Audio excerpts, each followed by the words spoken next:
So looky here, scientists discovered ancient artifacts near King Tut's tomb. Turns out, his VIP final resting place looks more like a public graveyard with about a dozen wooden coffins that's been there for around 3,600 years. Okay, I might have exaggerated a tad. The 11 tombs weren't exactly right next to King Tut, but they were close, near the same city of Luxor. New findings in Egyptian tombs can help us piece together what life was like in ancient Egypt. And guess what? Ancient Egyptians seem to have been remarkably like us, modern humans. Say, the women have always loved jewelry, and archaeologists retrieved a beautifully made necklace with 30 amethyst beads and 2 agate beads, plus a hippo head amulet. Bet it was all the rage back then. Researchers also discovered 2 copper mirrors.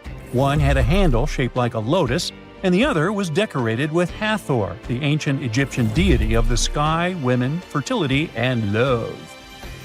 These recent excavations near Tutankhamun's burial site led to another jaw-dropping revelation. For the first time in thousands of years, fragments of Queen Hatshepsut's Valley Temple were uncovered. This fearless woman was thought to be the second female pharaoh, who ruled with both courage and wisdom, leaving a legacy as solid as the stones themselves. Her temple, hidden for ages, opens a window into a time filled with power, intrigue, and spiritual devotion. Archaeologists found over 1,000 beautifully decorated stone blocks on the outskirts of Hatshepsut's funerary temple. There were very few women who managed to take the throne in ancient Egypt. Another tomb was found nearby, and it belonged to the overseer of Queen Teti Sheri's palace, whose name was Jehuti-Mez. Queen Hatshepsut seems to have even more tombs, aces up her sleeve. These tombs were carved into the rock instead of being built as pyramids, showing a unique ancient perspective on how to protect the soul in the afterlife. Experts managed to retrieve some cool ancient pieces from the site. Toys made of clay, mummy masks, winged scarabs, and some amulets. Sadly, there surely used to be way more artifacts, but over the last centuries, there have been people other than archaeologists to stumble upon this site. It's likely that looters got to these tombs before them and may have taken some valuable items. But they did leave behind some cool stuff for the researchers, like pottery used for offerings of bread and meat, along with archers' bows that connect the tomb's owners to the Egyptian military. Meanwhile, soul protection is way more important than you might think, especially if you're roaming around Luxor looking for ancient secrets. You aren't scared of King Tut's curse, are you? Let me tell you what happened to those who weren't scared, but promise me to take it with a dash of salt, okay?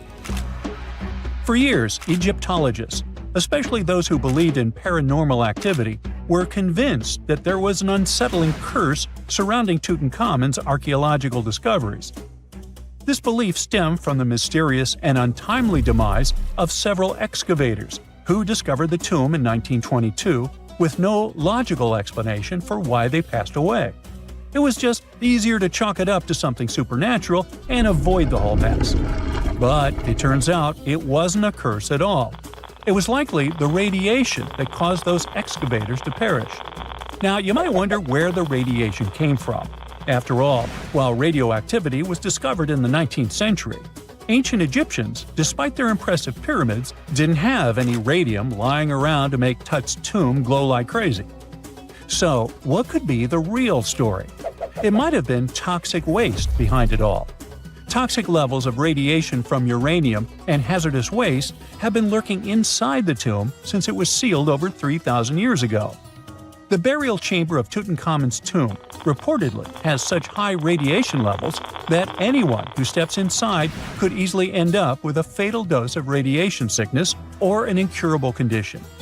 By the way, you can have a somewhat similar level of radioactivity if you don't get rid of those moldy dinner leftovers you left to perish in your fridge a month ago. But this radioactivity isn't exclusive to Tutankhamun's tomb. Ancient Egyptian artifacts discovery is rewarding yet dangerous due to unusually high radiation levels in Old Kingdom tombs all over Egypt.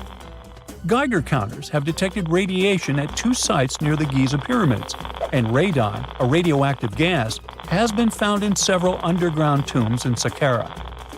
Interestingly, Experts believe that the builders of these ancient tombs were aware of the toxins, as some eerie warnings were carved into the walls of many tombs.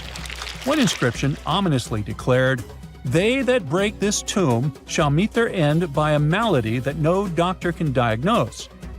Other ominous phrases like "forbidden," "due to evil spirits," only added to the fear that supernatural curses haunted these ancient sites.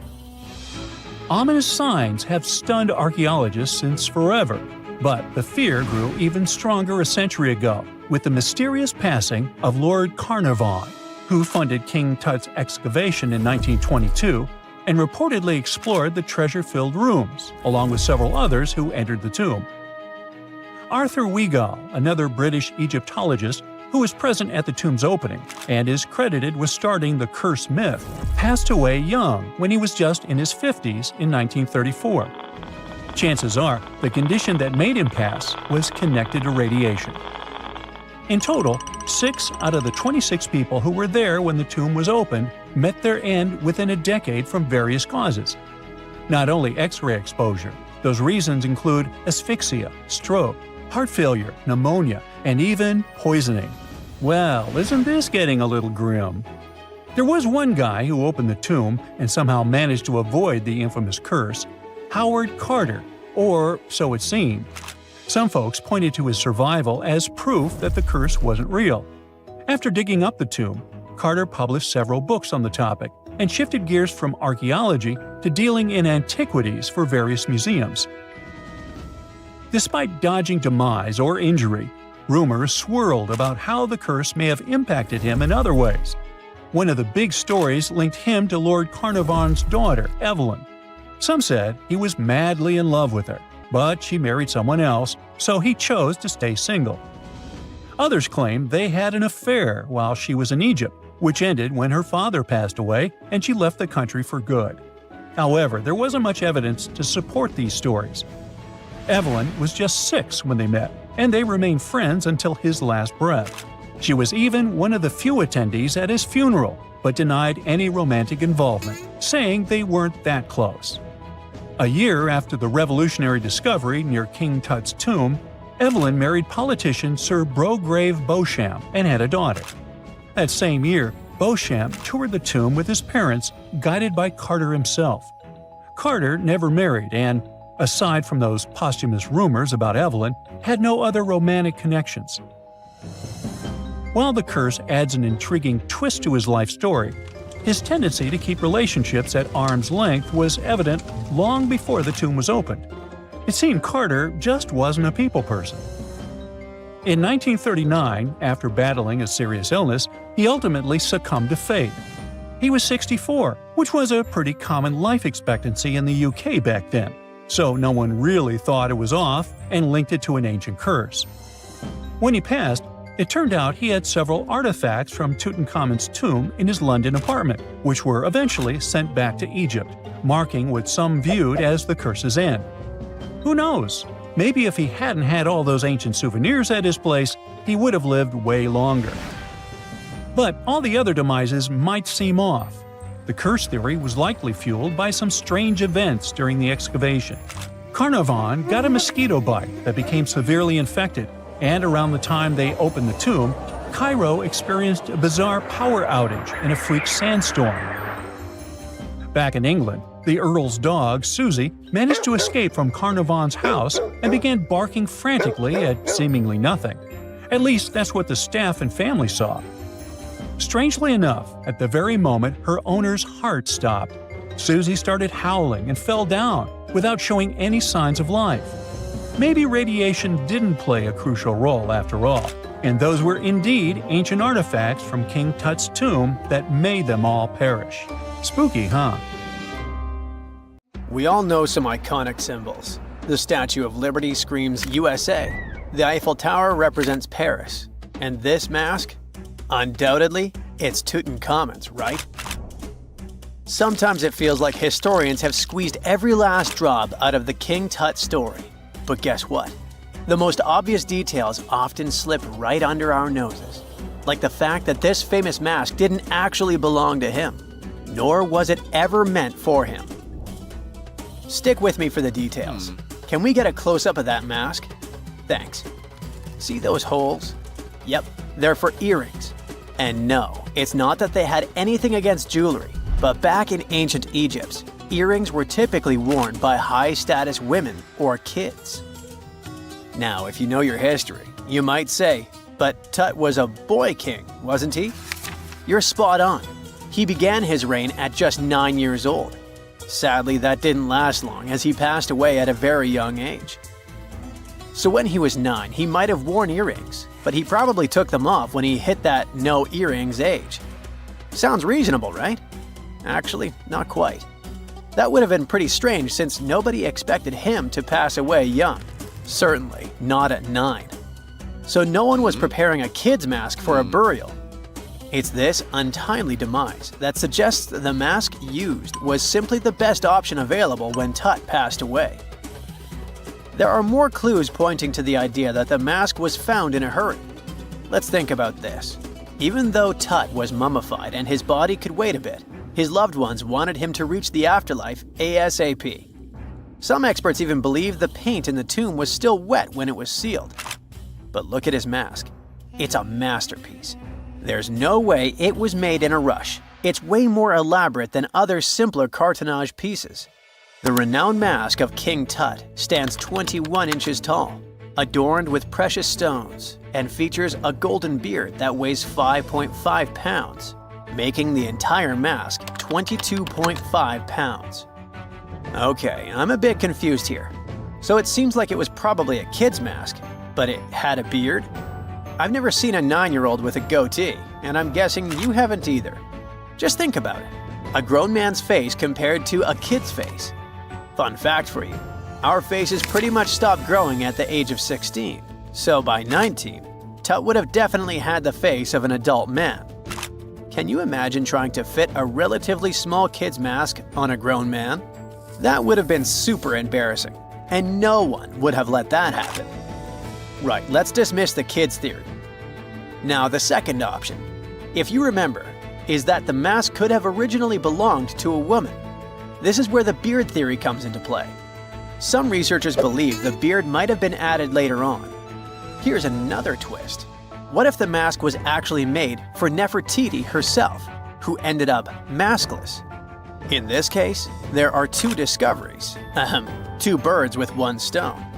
For now, it sounds like a conspiracy theory, I know. But let's give it a shot and delve deeper into the details. So, Tut passed away in around 1323 BCE, probably due to malaria. He had other health issues too, like when he broke his leg, and records suggest he wasn't in the best shape. As for Nefertiti, we have no solid data about her demise. Plus, nobody knows exactly when or where she was buried. The supposed year when she passed away is around 1330 BCE, but she could have lived longer, and the mask was intended and prepared for her. Or maybe they just took her mask right from the burial chamber. After all, they were family. Well, sort of. She was said to be his stepmom, having been married to Akhenaten, who was likely Tut's father. But this is not 100% accurate. Some scientists doubt it. Ah, these ancient Egyptian families. It's hard to keep track of who's who. I know, you're not yet convinced that Tut wore a lady's mask. Let me share one more theory with you. Meet Howard Carter, the enthusiastic archaeologist who discovered Tutankhamun's tomb. It was located in the Valley of Kings outside Luxor and, to everyone's surprise, was nearly intact. When he entered, he noticed something odd. This didn't feel like a pharaoh's burial chamber. It was classy and all, but it had a vibe that suggested it was made for a woman. Typically, Egyptian pharaohs had larger tombs that suited them better, and even more strangely, it was oriented to the right of the entrance. This didn't add up. That orientation was typical for female chambers, which Egyptian queens used. Another red flag was that the chamber appeared to have been built in stages, and all the artifacts, around 2,000 of them, seemed hastily placed there. Even more curious, they looked like they were meant for other royals. Carter discovered this burial site in 1922, but it remained a mystery as to why it was so bizarre. Almost a century later, Nicholas Reeves thought he may have solved the puzzle. He claimed that King Tut might not have been the original resident of the tomb. Instead, he suggested that the undisturbed resting place of the legendary Queen Nefertiti could be hidden behind the walls of the boy king's burial chamber. Nicholas studied high-resolution photos for months, meticulously examining every pixel. One day, he focused on detailed scans that revealed the texture of the tomb's walls beneath layers of paint. He spotted what he believed to be outlines of two doorways that had been blocked and plastered over to hide them from view. The more he looked, the more it seemed real. Could it be a tomb within a tomb? Nicholas theorized there was a hidden storeroom behind the western wall of King Tut's tomb, and his chamber might just be the outermost section of a larger corridor-style network of rooms. It all sounds fancy, but sorry to break it to you, Reeves' theory was debunked. To find out if he was onto something, experts had to use ground-penetrating radar to see the unseen. Reeves' idea was that if there were gaps, it could indicate the presence of additional rooms. And at first, in 2015, one expert even thought he had found a hidden room. But the glory didn't last for long. A year later, after double-checking, it turned out there were no hidden doorways. By the way, Nefertiti isn't the only legendary woman from Egypt whose burial site remains a captivating mystery. There's a cool legend about Cleopatra that you might enjoy. It's said that she once declared, "No man will ever find my tomb." Kind of fitting, right? After all, the person who's come closest to uncovering her final resting place is a woman. Fast forward a few millennia after she passed away, and while no man has located it, archaeologist Kathleen Martinez believes she might have cracked the code. She's been on the quest for Cleopatra VII's tomb for nearly 20 years, and recently discovered a bust that she thinks represents the famous queen. However, not everyone is on board with her claim. Some experts argue that the bust doesn't resemble Cleopatra at all. Alongside this intriguing marble statue, Martinez's team also unearthed 337 coins, some of which, less controversially, feature Cleopatra's likeness. But the real part is that it's still not officially confirmed. There's no doubt about the existence of the small bust. It's carved from white marble, fits in one hand, and shows a woman wearing a royal crown, according to a translated statement from the Egyptian Ministry of Tourism and Antiquities.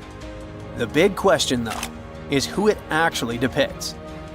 While Martinez insists this statue is a representation of Queen Cleopatra VII, many other archaeologists argue that the facial features don't match, suggesting it likely belongs to a princess instead. Sorry, I can't resist the temptation of breaking the magic for a moment. Some folks believe that the whole idea of "no man will find my tomb" is misunderstood. Even if she did say it, what she probably meant was "no living soul," and it wasn't about gender at all. It can as well be just a beautiful legend. Toodaloo! It was September 7, 1695, somewhere at sea near the Horn of Africa. A merchant ship laden with treasure was sailing from present-day Yemen to its home port in India. Its escort had previously been captured by pirates, and now it was their turn, as they spotted a frigate approaching them fast. From its mast pole, a red flag with a Jolly Roger on it fluttered in the wind. Once the battle was over, a British pirate named Henry Avery sailed away with one of the biggest catches ever. It all happened during the golden age of piracy, from 1690 to 1730. At that time, all ships sailing across the Atlantic Ocean feared the European pirates, and you could hear "Arr, matey" in taverns on several continents.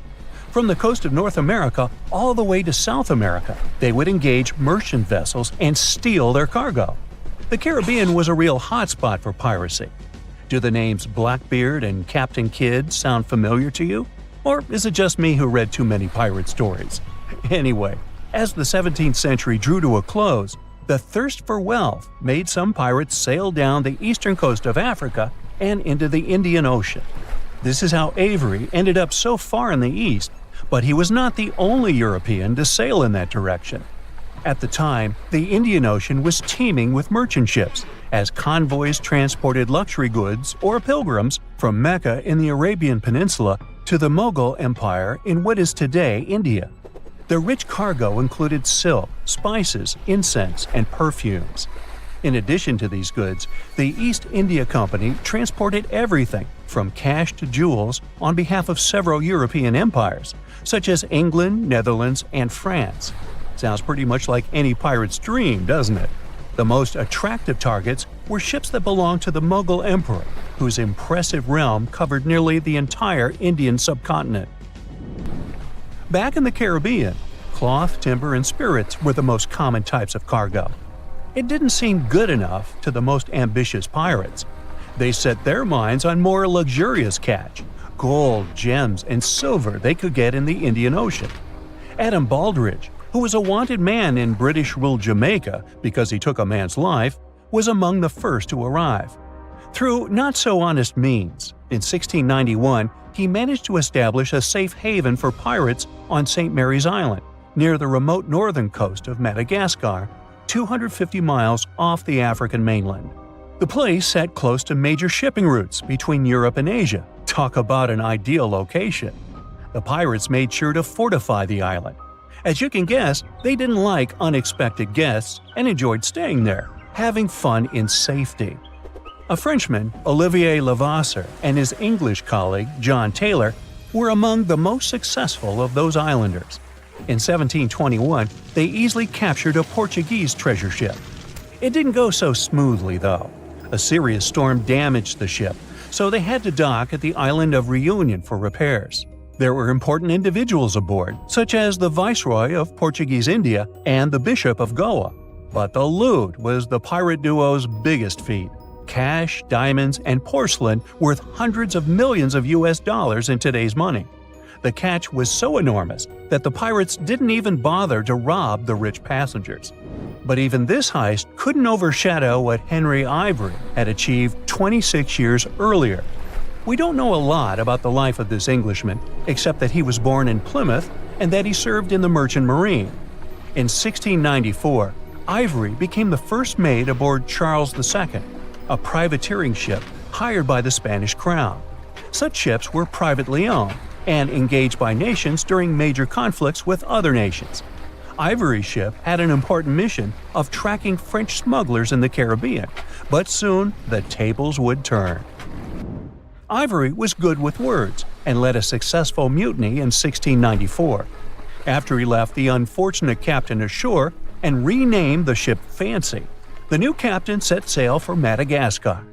There, news reached Ivory that a large fleet of 25 ships was soon to leave for its home in India. Apart from pilgrims, the fleet included several treasure ships owned by the Grand Mughal of India himself.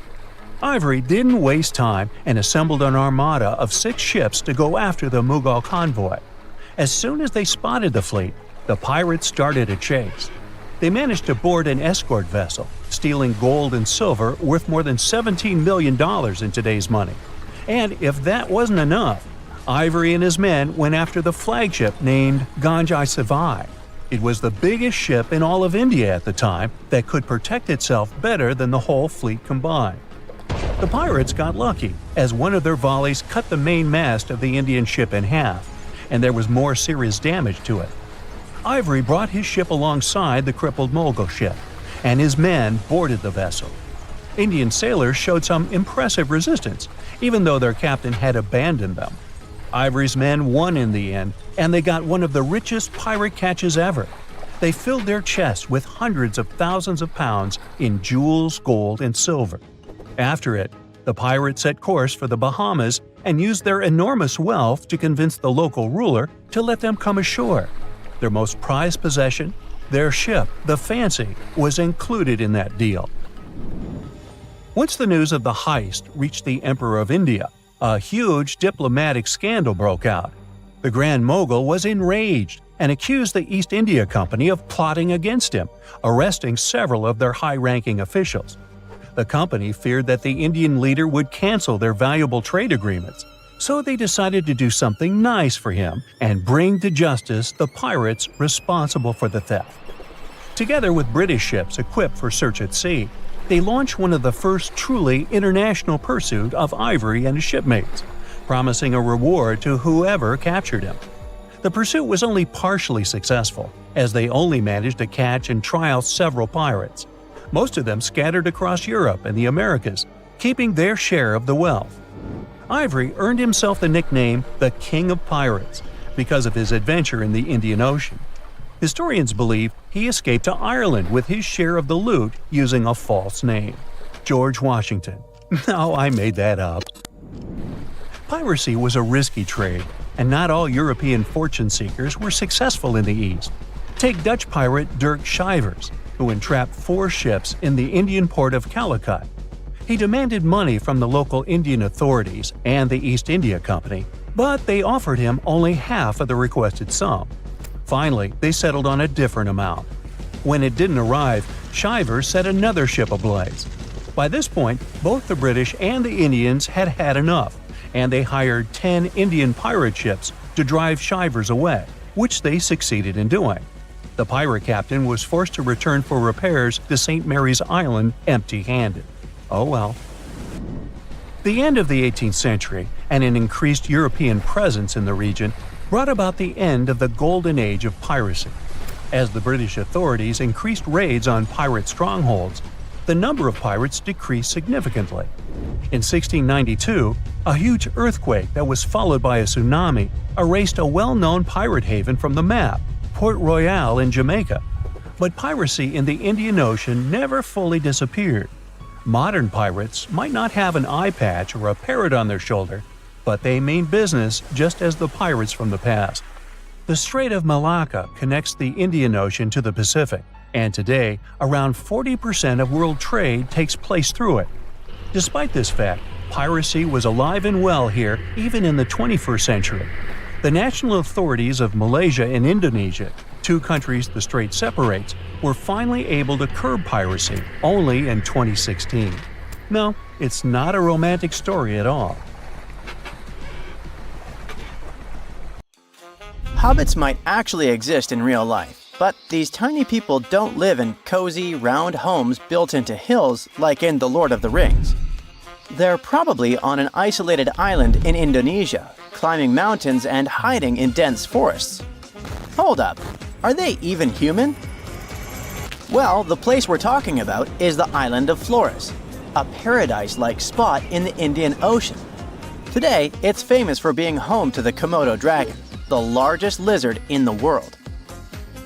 But in the past, it was also home to a very small human species, known as Homo floresiensis. In 2003, experts excavated a cave called Leong Bois and found over 100 fossils of this species. This discovery was huge because it completely challenged our understanding of human history.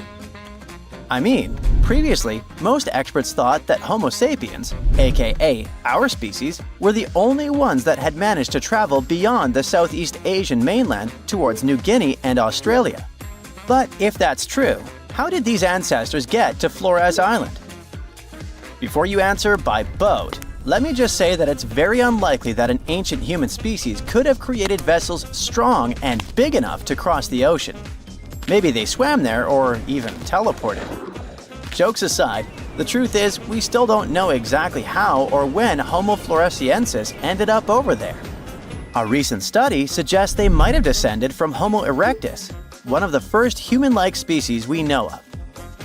According to this theory, they probably traveled 450 miles east from an island called Java and made it to Flores about 1 million years ago. Once living isolated in Flores, their bodies shrank over the years and they ended up becoming really short. But that's just one theory, and there isn't much solid evidence to back it up yet. What we can say for sure is that they were really short compared to modern humans. At first, we thought they'd be about 3 feet 6 inches tall. But that changed in 2016 when experts found new fossils, including a tiny arm bone and some teeth that showed they were even smaller, about 2.4 inches shorter to be exact. These hobbits also had a very small skull and a tiny brain, about 1/3 the size of ours. They had wide hips and shoulders, short legs, and big, flat feet. Overall, their bones were so small that at first, experts thought they might belong to kids. But nope. Since they had wisdom teeth, it was clear they were definitely dealing with adult skeletons. Very small adults, though. Because of their tiny and curious appearance, the media started calling this ancient species the real-life Hobbit, just like the characters created by J.R.R. Tolkien. You know, Lord of the Rings. Frodo Baggins? Anyway, why were they so small? There are two main theories. The first one, they weren't a different species at all. Some experts believe they could actually be Homo sapiens, just like you and me, but with a condition that causes the brain to develop smaller, kinda like microcephaly. However, many specialists rejected this idea because the anatomy of people with these kinds of growth conditions today doesn't really match what we see in the little people from Flores. Moving on. The second theory is something people call island dwarfism. Basically, when large animals live on isolated islands, they tend to get smaller because the food supply is limited. For example, there's this dwarf elephant that lived in Sicily and Malta a long time ago, and it only measured about 3 feet tall. Meanwhile, its relative on the European mainland was about 13 feet tall.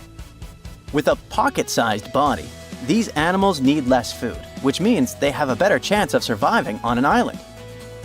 Another factor that leads to this type of dwarfism is that these animals don't have to worry about defending themselves from large predators. I mean, if you're on an isolated island with no lions or tigers around, there is really no need to be huge. So this could be what happened to the Hobbit people. Studies show they lived in Indonesia at least 100,000 to about 50,000 years ago. But after surviving for so long, these short people mysteriously disappeared. It's possible that they vanished after 8 massive volcanic eruptions hit that region.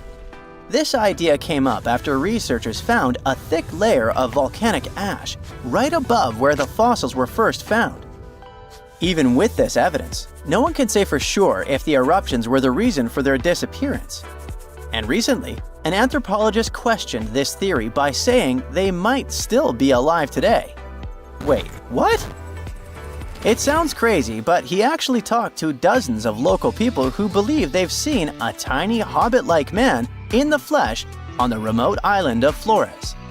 In fact, mysterious stories about sightings have been told long before the remains of Homo floresiensis were even discovered. So it's not like they made up these stories after hearing about the fossils. At least 30 people living there claim they've seen, with their own eyes, a creature that is halfway between an ape and a human. It had an ape-like face and was definitely smaller and hairier than a person, but it walked completely upright with both feet on the ground, just like a human. Locals call it Laihoa. But what should we call it? I mean, can this creature be our famous Homo floresiensis? Well, maybe. Anthropologist Gregory Forth has been working on the island of Flores since the 80s, and he says the locals' descriptions are strangely similar to what we imagine these ancient, short humans might have been like. You might be wondering if the Laihoa is just a legend, like a campfire story meant to scare people. And yeah, some of the descriptions definitely seem to go against basic science. Some people say that after they saw the creature, it just flew off or disappeared like magic. But the researcher points out that a lot of locals also gave very detailed physical descriptions of the creature. Sure, the details varied a bit, which is pretty normal with different people witnessing the same thing, but they didn't mention anything about the creature having crazy superpowers. Now, Forth is starting to wonder if we really are the only species of humans left on the planet. They could be, in fact, real-life hobbits. And that brings us back to a question from earlier in the video. Are they even human? Maybe yes, maybe no. It is possible that the creature spotted on the island of Flores is actually an uncontacted population of modern humans, but it could also be an unknown species of monkey. However, since there's no other evidence for either of these ideas, the best guess right now is that a creature similar to an ape man could still be out there. Okay. But if this creature shares the planet with us, how come no one's ever taken a photo of it? Well, the ape man is part of that island, just like other rare creatures like Komodo dragons. And unlike Bigfoot believers, locals probably don't go out actively searching for this creature. According to the anthropologist, they have no reason, financial, social, or otherwise, to find an ape man. And since they're mostly unaware of scientific research, or any theories saying these creatures don't exist, they don't really care about trying to prove the scientific world wrong.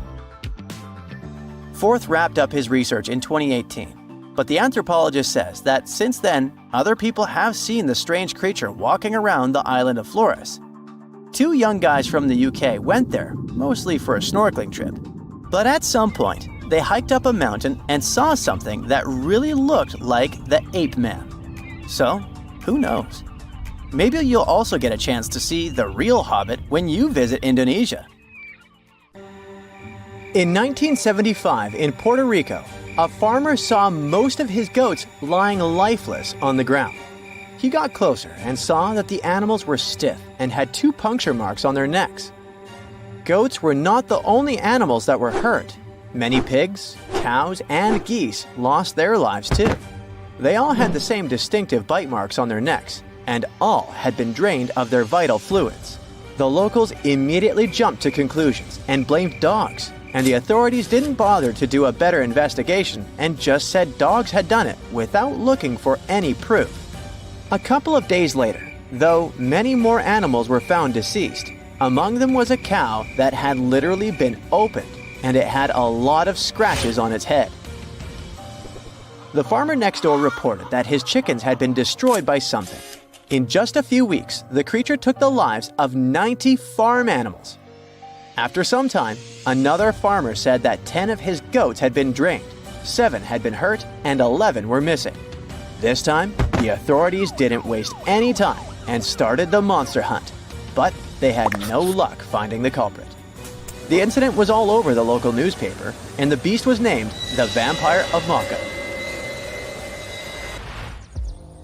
The incident caught the attention of the Agricultural Commission, and scientist Juan Rivera was tasked to solve this otherworldly mystery.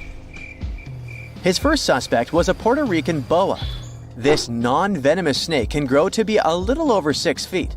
Still, its diet consists of only small prey. It's also very shy of humans and other animals. It avoids bigger creatures at all costs. You're more likely to see fish climbing trees than this boa taking down a whole cow. Near the crime scene, a large cave was discovered, and we all know that weird creatures like living in dark, cold caves. In the cave, they found some crazy-looking bats. As we've seen in movies, bats can turn into vampires, so they must be the culprit. But no, bats were as innocent as they could be. Their favorite food wasn't cows or goats, it was figs. They were peaceful fruit-eating bats that didn't care about animals. Again, the researcher hit a wall. Suddenly, all the terror stopped in July 1975. It seemed like the creature had vanished into thin air, but not for long. 2 decades later, 62 miles from the previous site, more animals were found. A local vet examined them. He was terrified to discover that every animal had 2 precisely cut holes like he had never seen before. The animals were anemic and looked like they'd passed away recently.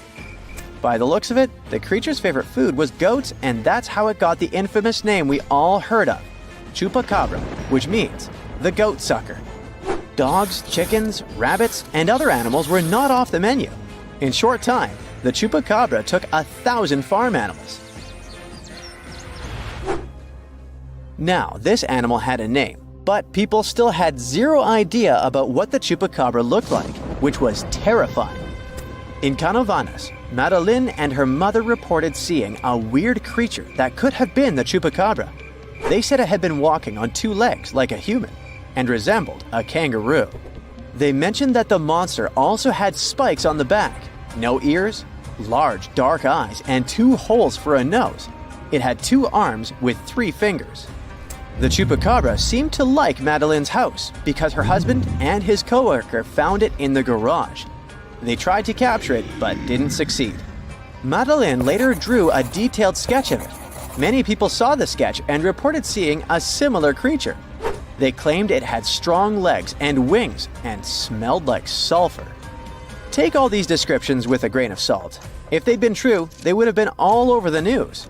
But still, keep in mind these descriptions. They will be important later in the story. In 1976, on some talk show, they talked about the chupacabra, and the show quickly went viral. Soon, people started reporting having seen a similar creature in Florida and Mexico.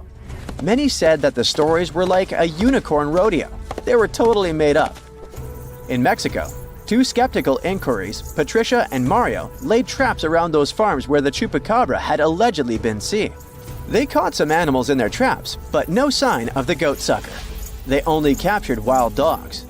The police stated that the chupacabra was just a wild dog, not a mythical creature. And still, in the next 5 years, there were numerous sightings of the chupacabra worldwide. On the 13th of August of the year 2000, a farmer from Nicaragua found 25 of his sheep and 35 of his neighbor's sheep hurt. So he decided to take the matter into his own hands. One night, he was patiently waiting in the pitch-black night for the creature to appear. Suddenly, from the corner of his eye, he saw something and managed to hit it. The creature passed away. Finally, they had proof that the chupacabra was not just a fairy tale. It was a big thing. Later, the chupacabra was examined by a vet. The vet was shocked because he had no idea what the creature was. Remember Madeleine's description? Well, the vet described the animal differently, but his story turned out to be more plausible. This chupacabra had large teeth, giant claws, greenish eyes, bat-like skin, and a crest sticking out of its back. The vet concluded that the animal was some kind of hybrid. They thought it was a cross between a wolf and a crocodile, but it sounds like an exaggeration and is hard to believe. We all know that such a mix is impossible. They did some tests on the body at the university in Nicaragua, and the results didn't quite deliver what they had expected. The animal was a wild dog with mange. Mange is an itchy skin disease that causes dogs to lose their hair. It's also highly contagious. When a dog has mange, their skin becomes scaly and wrinkled. When they returned the body, the farmer noticed it wasn't his chupacabra. 7 years later, another body was found in Texas. Phyllis Cannon returned to her farm and noticed that some of her chickens had passed away. All seemed to be anemic. Later, she saw coyote-looking creatures that didn't have any hair. More of her animals were harmed, so she had to set up cameras on her farm. But unfortunately, like always, she didn't manage to record anything. Surprisingly, she got a call from a local farmer who had found the chupacabra hit by a car. Later, another body was found much closer to her farm. She took some pictures of the animal, and soon, those images were all over the internet. Phyllis was curious and sent 5 DNA samples to 5 different universities. The results didn't match any animal in the archives.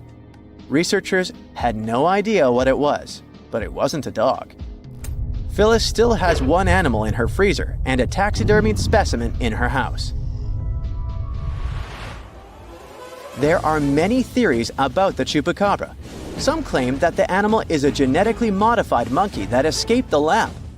Others state that it's some mysterious, otherworldly creature. The most consistent hypothesis is that the chupacabra is a mix between a Mexican wolf and a coyote with mange. Now, do you remember that Phyllis said that she had sent samples to 5 universities and no match had been found? Well, it turned out she hadn't been telling the truth. At one university, they found that the animal was a mix between a coyote and a Mexican wolf and that it had mange. Animals with mange are weak and will likely try to hunt farm animals to survive. People, when they see something they don't know, tend to exaggerate, which is why all witnesses describe the animal differently. Today we're going to an art history trip. Our main focus is to unravel the mystery of whether or not ancient statues has always been white. We'll visit museums and even time travel to try and get a glimpse of what these statues were really like back in the day. To kick off our tour, we land in New York. We climb the famous steps of the Met, the Metropolitan Museum of Art, and walk inside this enormous museum. You walk down the aisle and get to the room where one of the world's biggest collections of ancient Greek and Roman statues is held. Admiring the large array of statues, one thing seems evident. They are mainly white. It makes sense since their primary material is white marble. For centuries, historians, archaeologists, and researchers in general have always taken this fact for granted. Weren't these statues always white? Until recent decades, this wasn't something that people discussed. But in the 1980s, researchers unearthed an ancient Greek statue that was clearly pigmented. This new discovery made them wonder, were all ancient statues painted? Let's take a close look at this work of art. This 3rd century before the Common Era Greek statue was discovered to be almost entirely painted, still in its original form. You don't have to look too hard to notice that the statue still carries some of these original pink colors, with some shades of blue and red paint as well. The thing is, this statue is not an exception, it's the norm. As it turns out, ancient civilizations did paint their sculptures with bright and vivid colors, but somewhere along our historic timeline, this information got lost. According to researchers, pigment in sculptures was a way of bringing their representations closer to real life.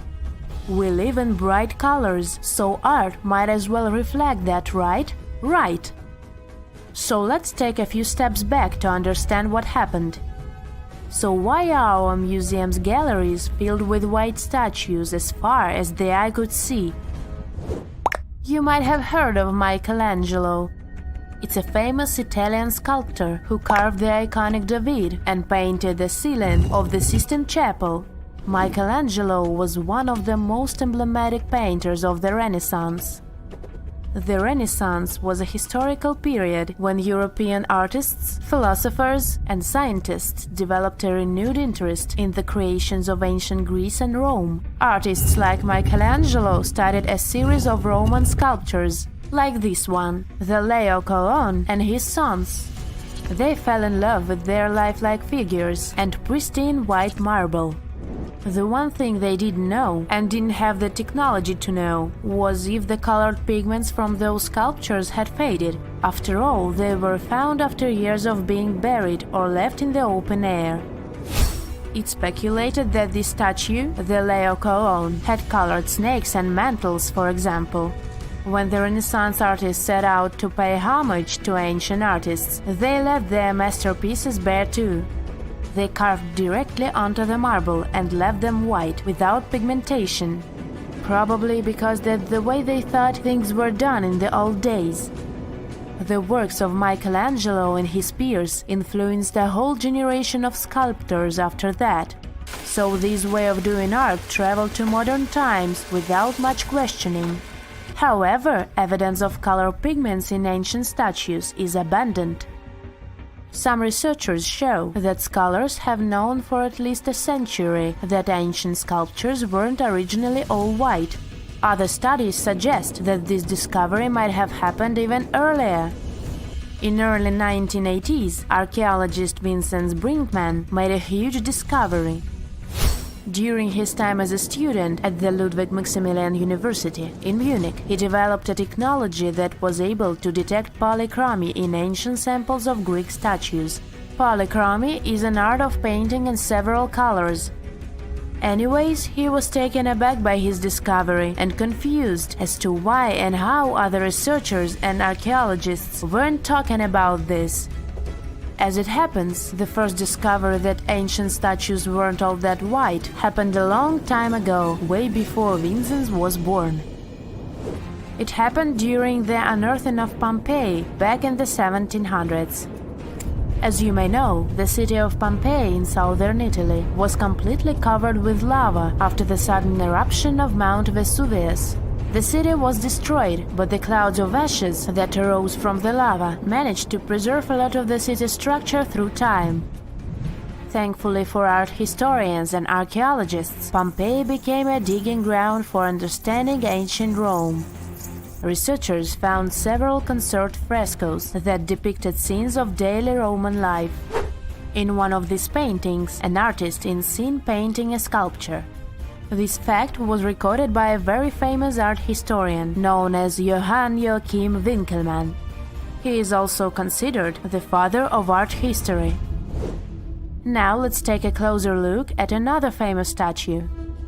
To see this one in person, you'll have to fly all the way to Rome and visit the Vatican museums. The statue you're looking at is a classic representation of Caesar Augustus. In case you didn't know, he was the founder of the Roman Empire and the first emperor of Rome. He is important. The sculpture you're seeing is called the Augustus of Prima Porta.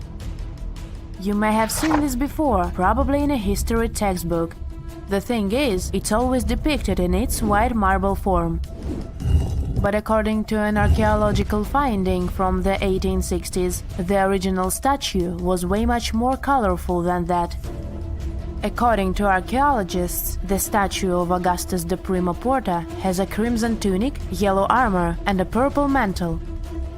It's important to keep in mind that colors weren't made artificially as they are today.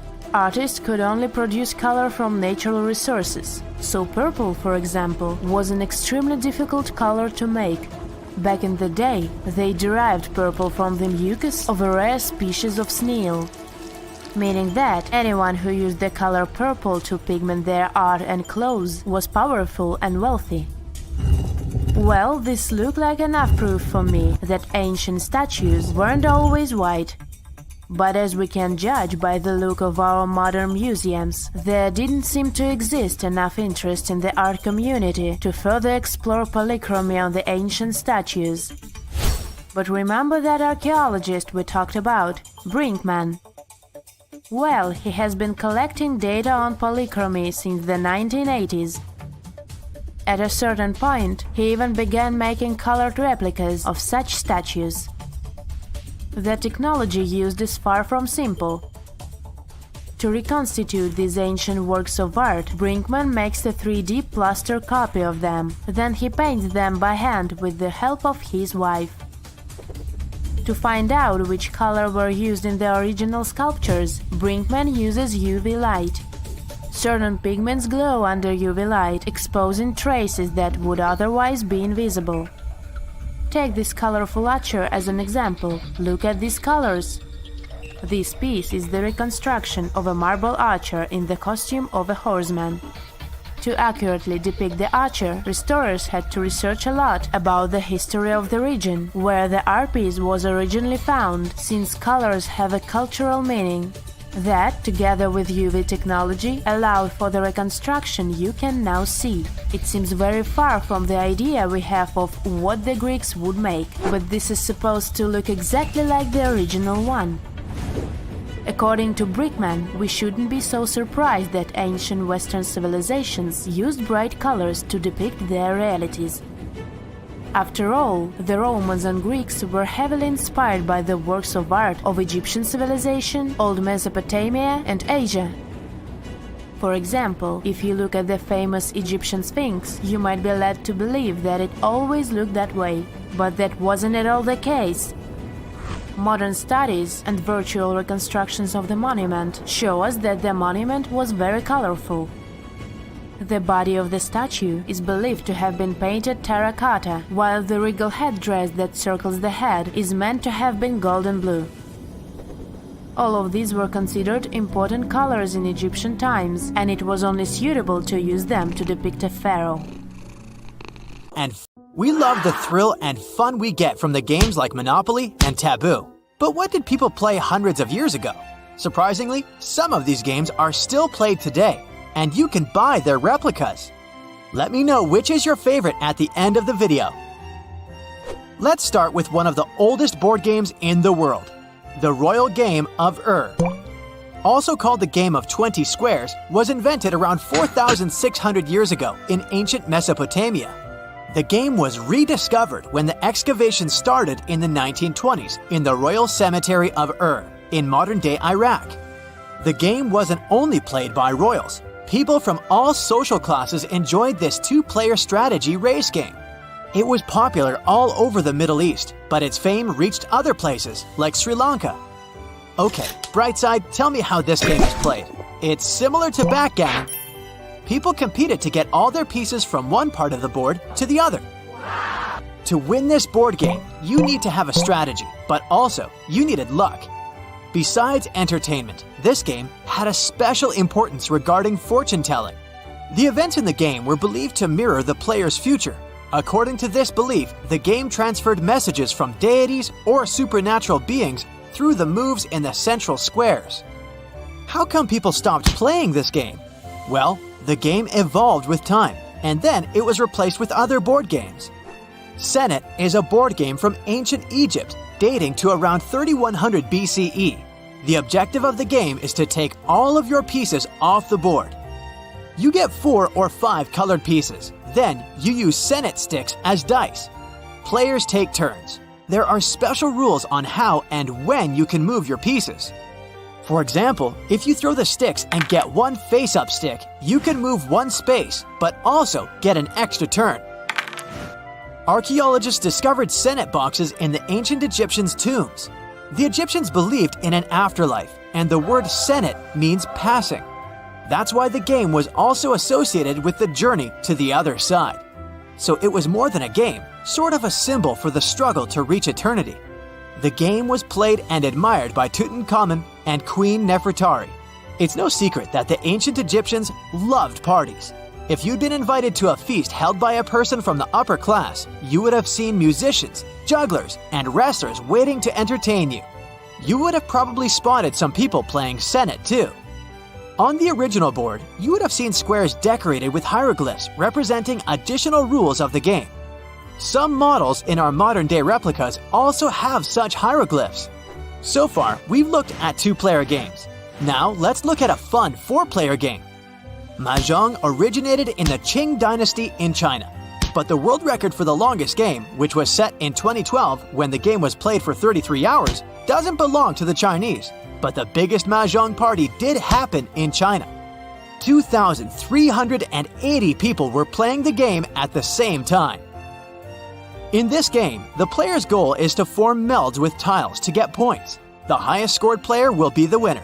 The winner should form a mahjong. The tiles are traditionally decorated with Chinese characters, bamboo branches, and dots. There are more special tiles that have symbols like dragons and flowers on them, and they serve different purposes. The game resembles rummy, a card game. Mahjong became popular in Western countries in the 19th century, and now you can find different versions of the game all around the world and online. Moving on to India. Krita Patram is an ancient card game. Handmade round cards are made out of cloth pieces. The cards are decorated with depictions of Ramayana and Mahabharata, which are India's greatest epics.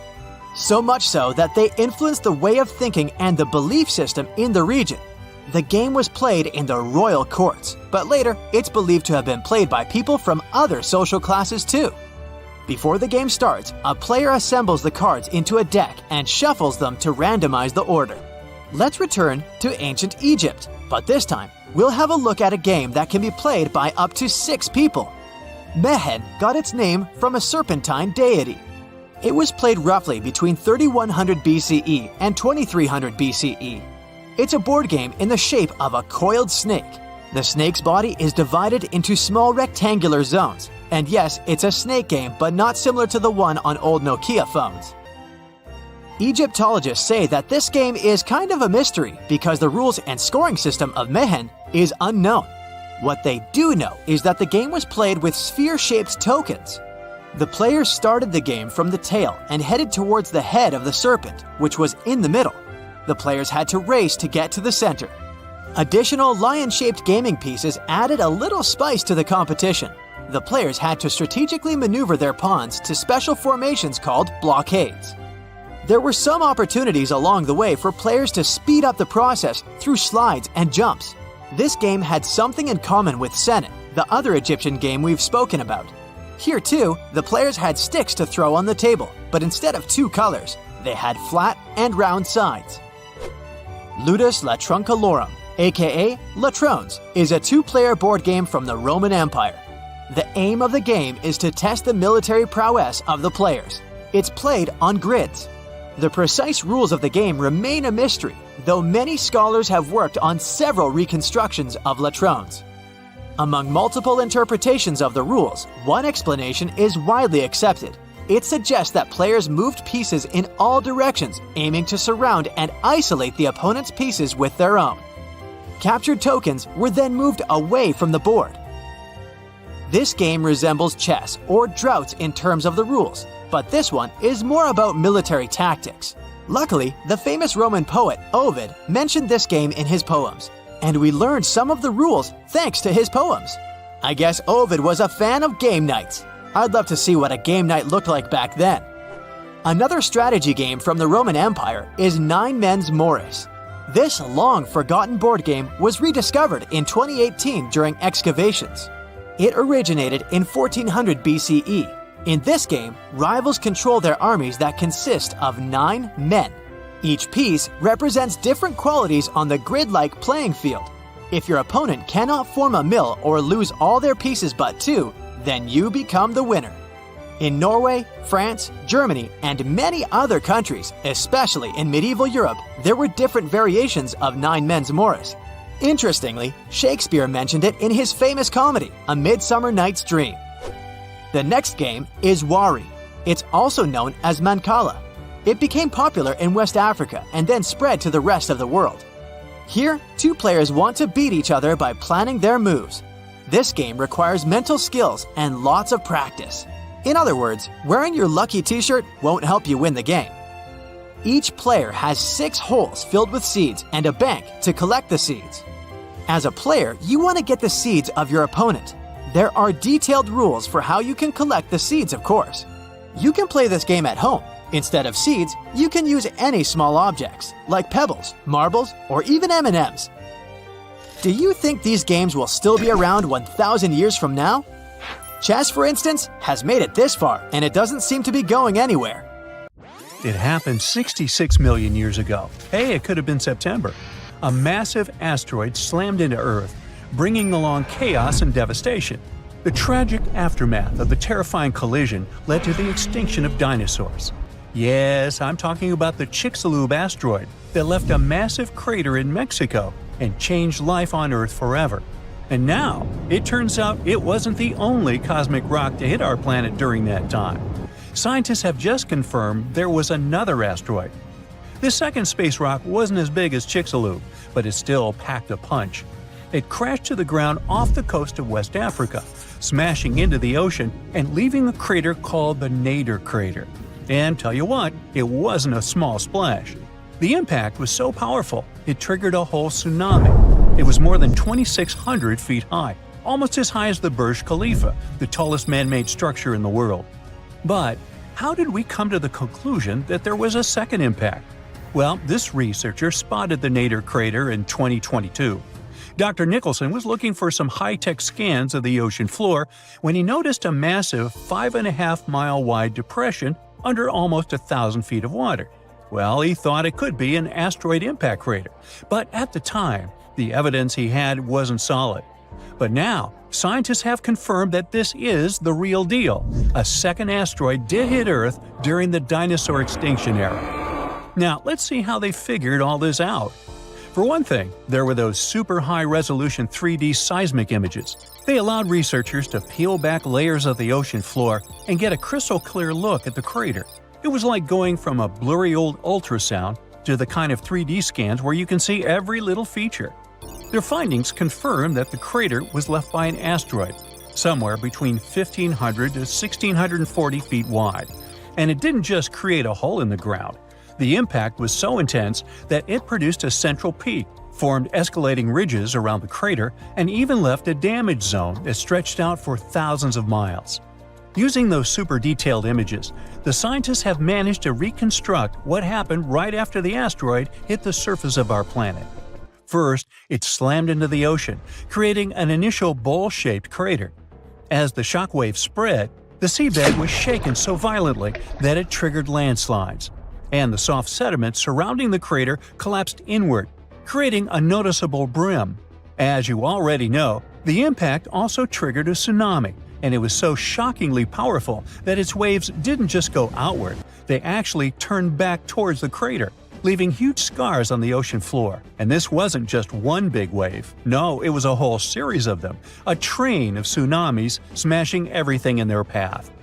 Now, this second asteroid impact is a huge deal for scientists. It's a rare opportunity to study a marine impact crater in such incredible detail. There are only about 20 confirmed marine craters in the world, and none of them have been captured with this level of precision before. Plus, this data allows scientists to test new ideas about how craters form in water. You see, unlike craters on land, marine craters are hidden under layers of sediment, which makes them tricky to study. But with this new 3D imaging, we can look at the crater in all its layers. It's like slicing into a cake to see what's inside. Dr. Nicholson and his team are now dreaming of drilling into the crater and recovering samples from deep below the ocean floor. This would allow them to measure the shock pressure during the impact and figure out what happened in the minutes, hours, and days following the collision. Of course, the Chicxulub asteroid is still the star of the show when it comes to the dinosaurs' extinction. This space traveler was giant, somewhere between 6 and 9 miles wide. It hit Earth at a devastating angle, sending vaporized rock and gas into the atmosphere. It caused an impact winter that lasted for 15 years, because all that stuff blocked out the sun and plunged Earth into darkness. Now, probably the most intriguing thing is that some experts think the Nader asteroid might have been a chunk that had broken off from Chicxulub before it hit Earth. It's still just a theory, but if true, it could mean that Earth got hit by a double whammy from space. Now, let's travel back in time to the year 1908 in Siberia. Look around. You see nothing but trees and rivers. And suddenly, a huge object, around 150 to 300 feet in diameter, dashes through the Earth's atmosphere. Is it a comet? An asteroid? Scientists aren't sure. What they do know for sure is that this intruder blew up in the sky over Tunguska, leading to one of the most powerful blasts in recorded history.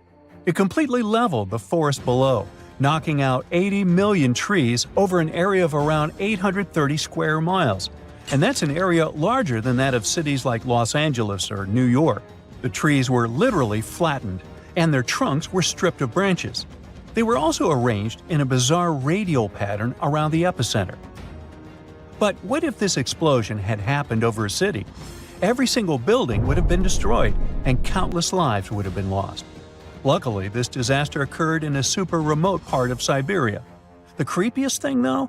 When scientists finally reached the area years later, they found no impact crater. No wonder it led to even more mystery.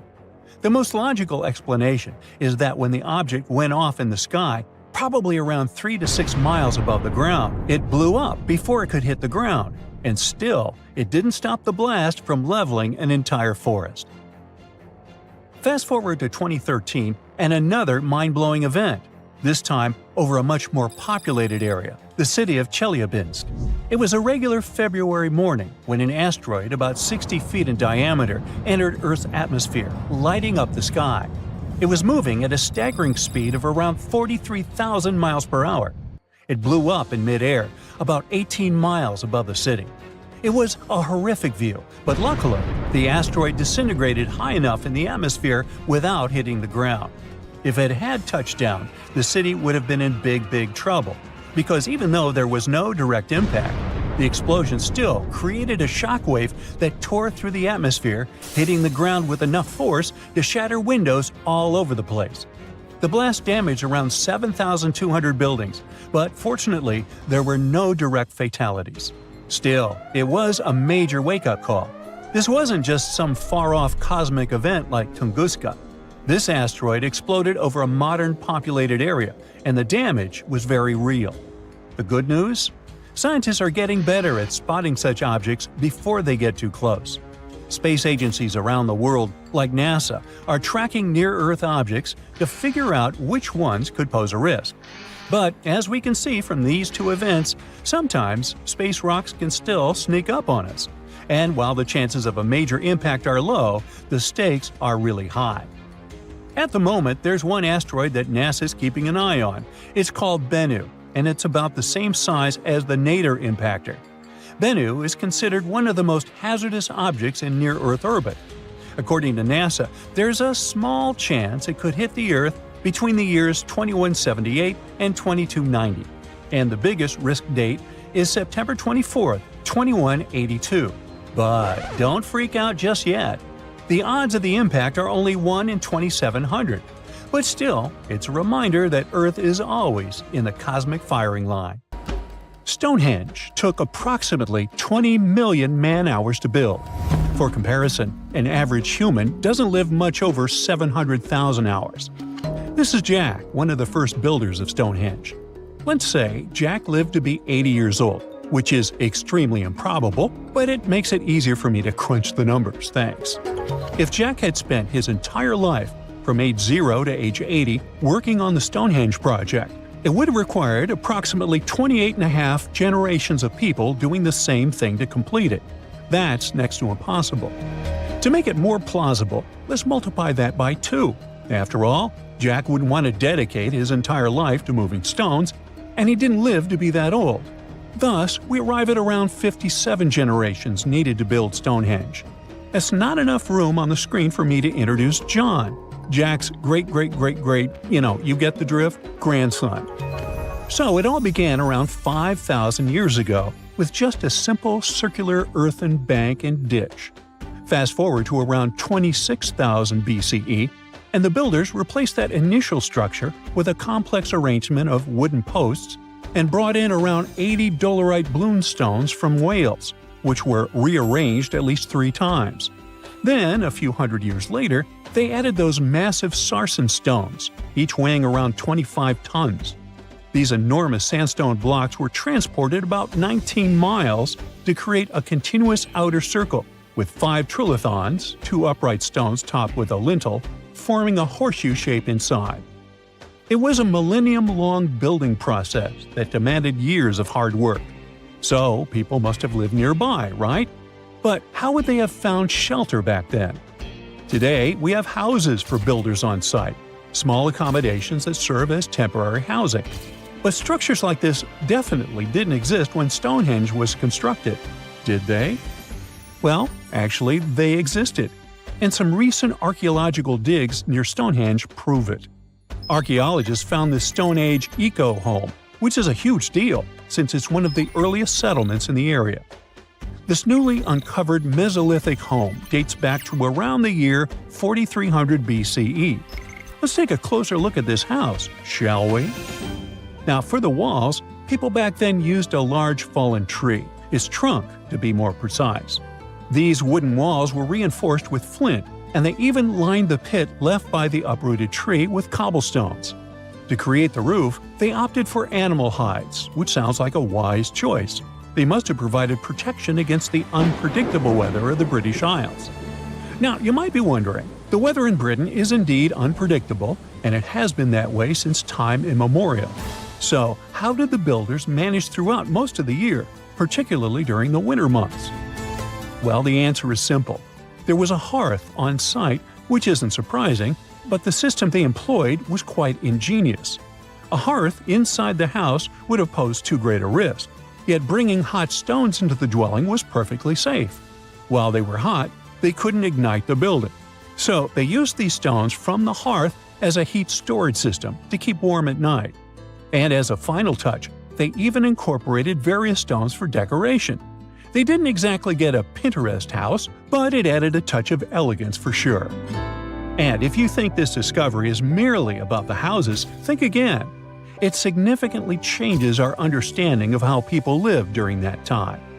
This discovery places them in an important prehistoric setting right at the start of the Neolithic area, sparking some interesting questions about whether these early folks could be related to the people who built Stonehenge. But there's a big worry.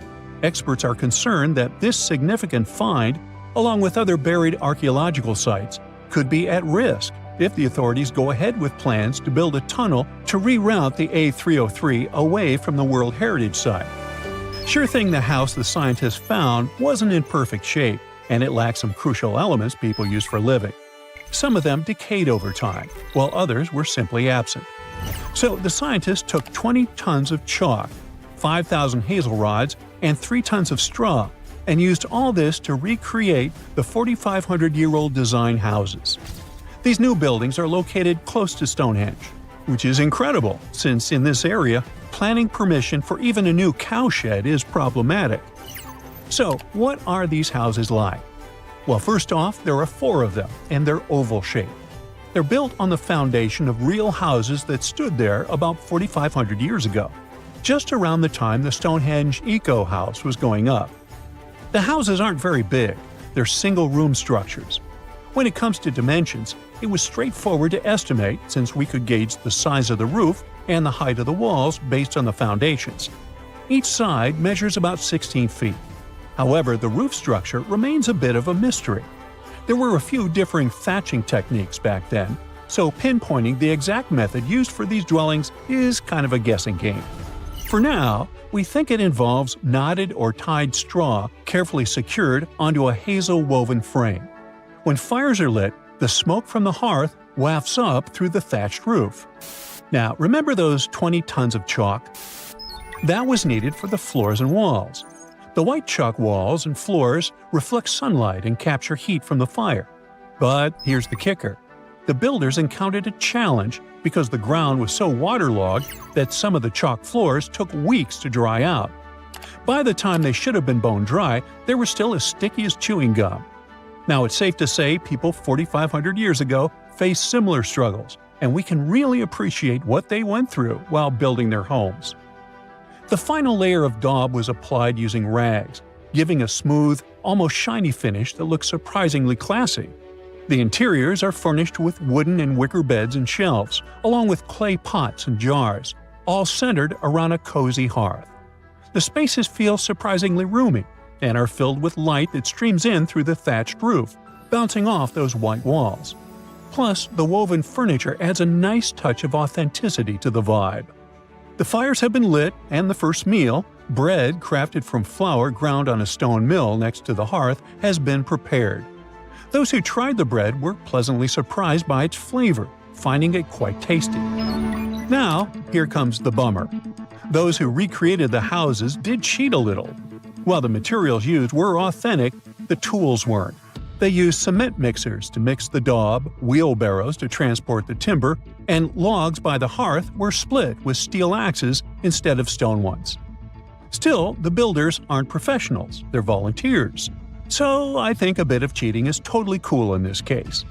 There are other volunteers on site who are more than happy to chat about the daily activities of the Stonehenge builders, from grinding grain with a quern to making rope from rushes.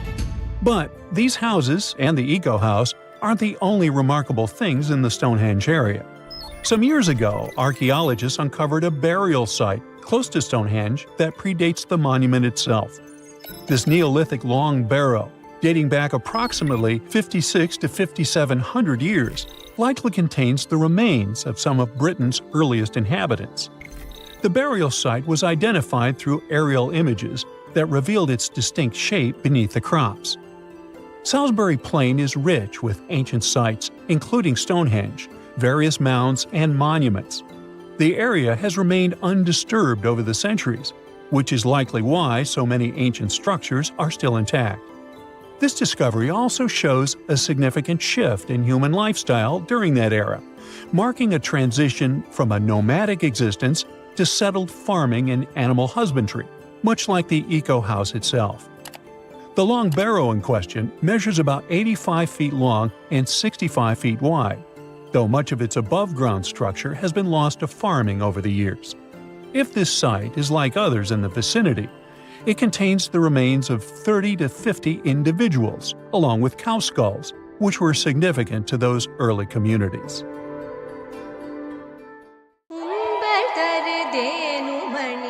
Let's dive into the fascinating world of Tamil, a language that's truly one of a kind. From its vibrant history to its user-friendly nature and its wide coverage, Tamil is a linguistic gem that'll leave you in awe. For starters, Tamil holds the title of being the oldest living language on the planet. I mean, it's been around for more than 5,000 years. It's hard to know if it's truly the oldest language ever, but it sure takes the cake for being the oldest living language still in use today. The word Tamul itself isn't just a one-trick pony. It has multiple meanings up its sleeve. Of course, it refers to the language itself, but it also signifies beauty, sweetness, and even the concept of being natural. Talk about a versatile word. How many people still speak this language today, you might wonder? Tamil is like the rock star of languages in India, with over 84 million native speakers. Globally, almost 90 million people proudly call Tamil their mother tongue. Hold on to your hats, because things are about to get divine. In India, you'll find a temple dedicated to none other than Tamul Tai. Now, Tai means mother, and this deity is considered the personification of the Tamil language as a loving and nurturing parent. This language is also not just limited to its homeland. It's a language that has spread its wings across its neighboring areas. For instance, it's also an official language in Singapore and Sri Lanka. Not to mention, it's also recognized as a minority language in South Africa, Malaysia, and Mauritius. Have you ever wondered how it all started? You know, the whole spoken word shenanigan? And where? It's not like words magically popped out of thin air, right? It must have taken quite some time to develop. Linguists don't have an exact date or any clue about what those ancient languages sounded like, but they believe the first spoken language sprouted up around 100,000 years ago. Unfortunately, since a written language only came about 5,000 years ago, we don't have much info on what those early languages sounded like. All we know is that they're somehow related to the languages we speak today. Earth is one massive place. We're talking over 7,000 spoken languages among a population of over 7 billion. Sounds like a lot, right? Well, historically speaking, that's not too many. In fact, many languages are gradually fading away, being replaced by their respective countries' official languages. People are hopping on the bandwagon of learning the dominant language for better educational and economic opportunities. Eventually, we might end up with a global language to rule them all. At the moment, the most used language in the world is English. But hey, it wasn't always like this. Back in the day, before the world became one huge linked web, there were oodles of small nations and communities scattered all over the globe. That means there were probably hundreds of thousands of languages evolving just like living organisms. But let's travel back in time for a bit, shall we? Picture a bunch of early humans roaming the land in their little tribes and communities. Within these groups, language became the bee's knees, the go-to for communication. It was crucial for their hunter-gatherer lifestyle. This language thingamajig allowed them to hunt like pros, multiply their numbers, build cool stuff, and survive in all sorts of gnarly conditions, even at high altitudes. Plus, it gave them a leg up on their rivals, like the Neanderthals. Sure, those folks may have been smarter and stronger, but it's widely believed they didn't gather together as Homo sapiens did. And so, about 40,000 years ago, poof, bye-bye Neanderthals. It just goes to show that language is quite a handy-dandy tool. Or at least that's one of the theories. Fast forward a bit, and humans had conquered all the major land masses. Mesopotamia, for instance, was the hotspot for this linguistic revolution, and by around 3,200 BCE, Sumerian, a totally groovy language, stole the show.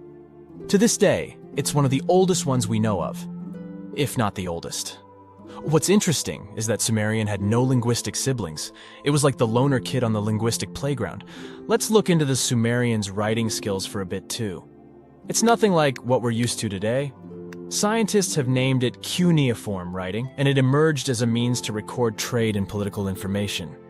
As a matter of fact, the first recorded name in history wasn't of a king or some powerful figure.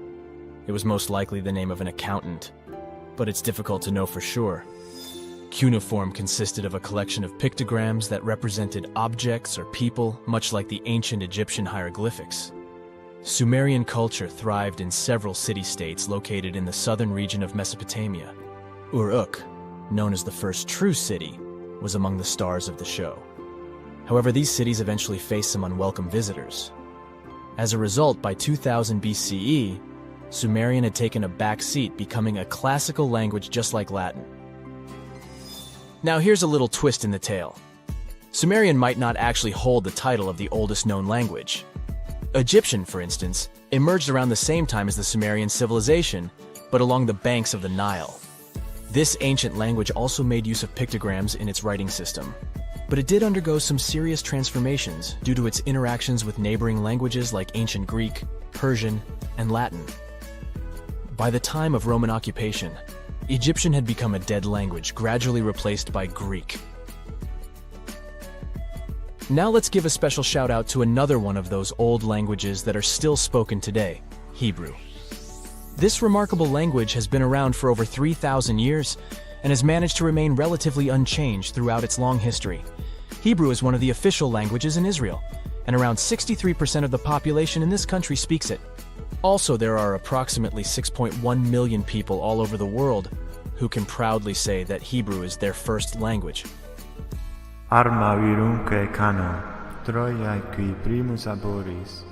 We can't finish up this list without mentioning the amazing Latin language. It all started in this place called Latium in the old Roman Empire, and that's how it got its name. Back in the day, Latin was the fancy language for all well-educated folks. But here's a fun twist. The Latin of yesteryear was a bit different from what we can check out in ancient books today. The alphabet they used was a total rebel, and they even wrote from right to left. Talk about turning the writing world upside down. But over time they realized it was more fun to go from left to right. Latin literature? Oh boy, it's considered the creme de la creme of ancient writing. You know, the kind that scholars and bookworms go crazy for. If there were an Oscar for ancient literature, Latin would be cleaning up all the awards. Latin was also like this ancient influencer. It's been around for so long that it has influenced a bunch of modern languages. Many English words are either straight up taken from Latin or have been heavily influenced by it. More so, Latin has even spawned a family of languages called Romance languages. No, not about love stories, chocolates, and flowers. Romance languages are the offspring of Latin, thanks to the not-so-gentle nudge of the Roman Empire. We're talking about languages like French, Spanish, Romanian, Portuguese, and Italian. But here's a bummer. Latin is considered a long-gone language. It's frozen in time, like a linguistic time capsule. While living languages like English keep changing and growing, Latin is stuck in the past. It had its transformation and alteration phase when it was still spoken, but now it's just enjoying retirement in the linguistic retirement home. Regardless, Latin still sneaks into our daily lives without us even realizing it.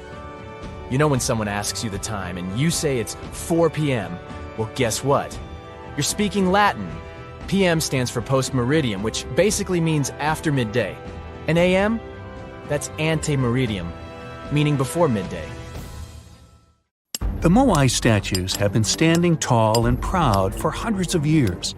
Once, people put an enormous effort into carving these grand sculptures, and then they just suddenly stopped making them. But why? Let's figure out this mystery. Easter Island, located 2,500 miles east of Tahiti, has an area of 63 square miles. To this day, it's one of the most isolated islands in the world. Once it was covered with forests, filled with different trees and ferns. But when the first humans came to the island around 400 CE,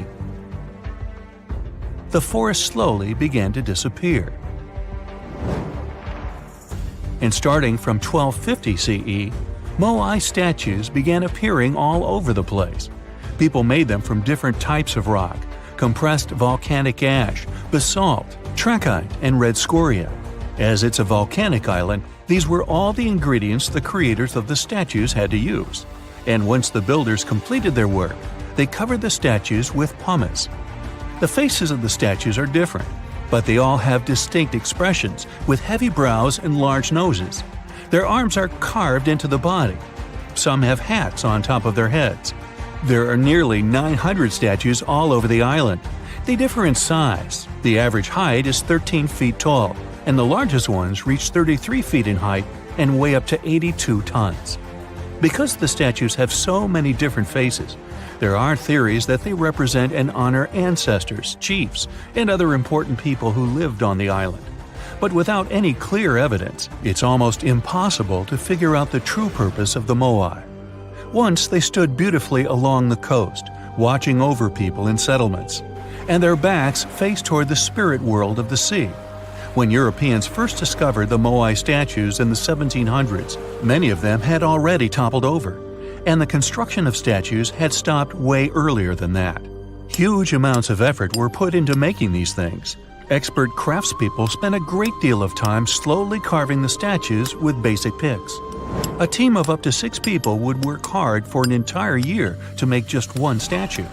Then they often had to transport it to its special place on the island, as far as 11 miles. With the help of carbon dating, experts have managed to figure out that the statues started to appear in 1250 CE. And then, suddenly, in 1500 CE or so, the process just stopped. The creators of the statue just left their stone chisels where they were last used, and only a quarter of all the statues were actually placed where they were supposed to be. Half of them still remained in the quarry, while others were left on the ground mid-transit. Something happened on the island, and it caused everyone to just lose interest in the statues. There are many theories around why it could happen, and they mostly relate to deforestation. Islanders may have used wood to move the statues across the island.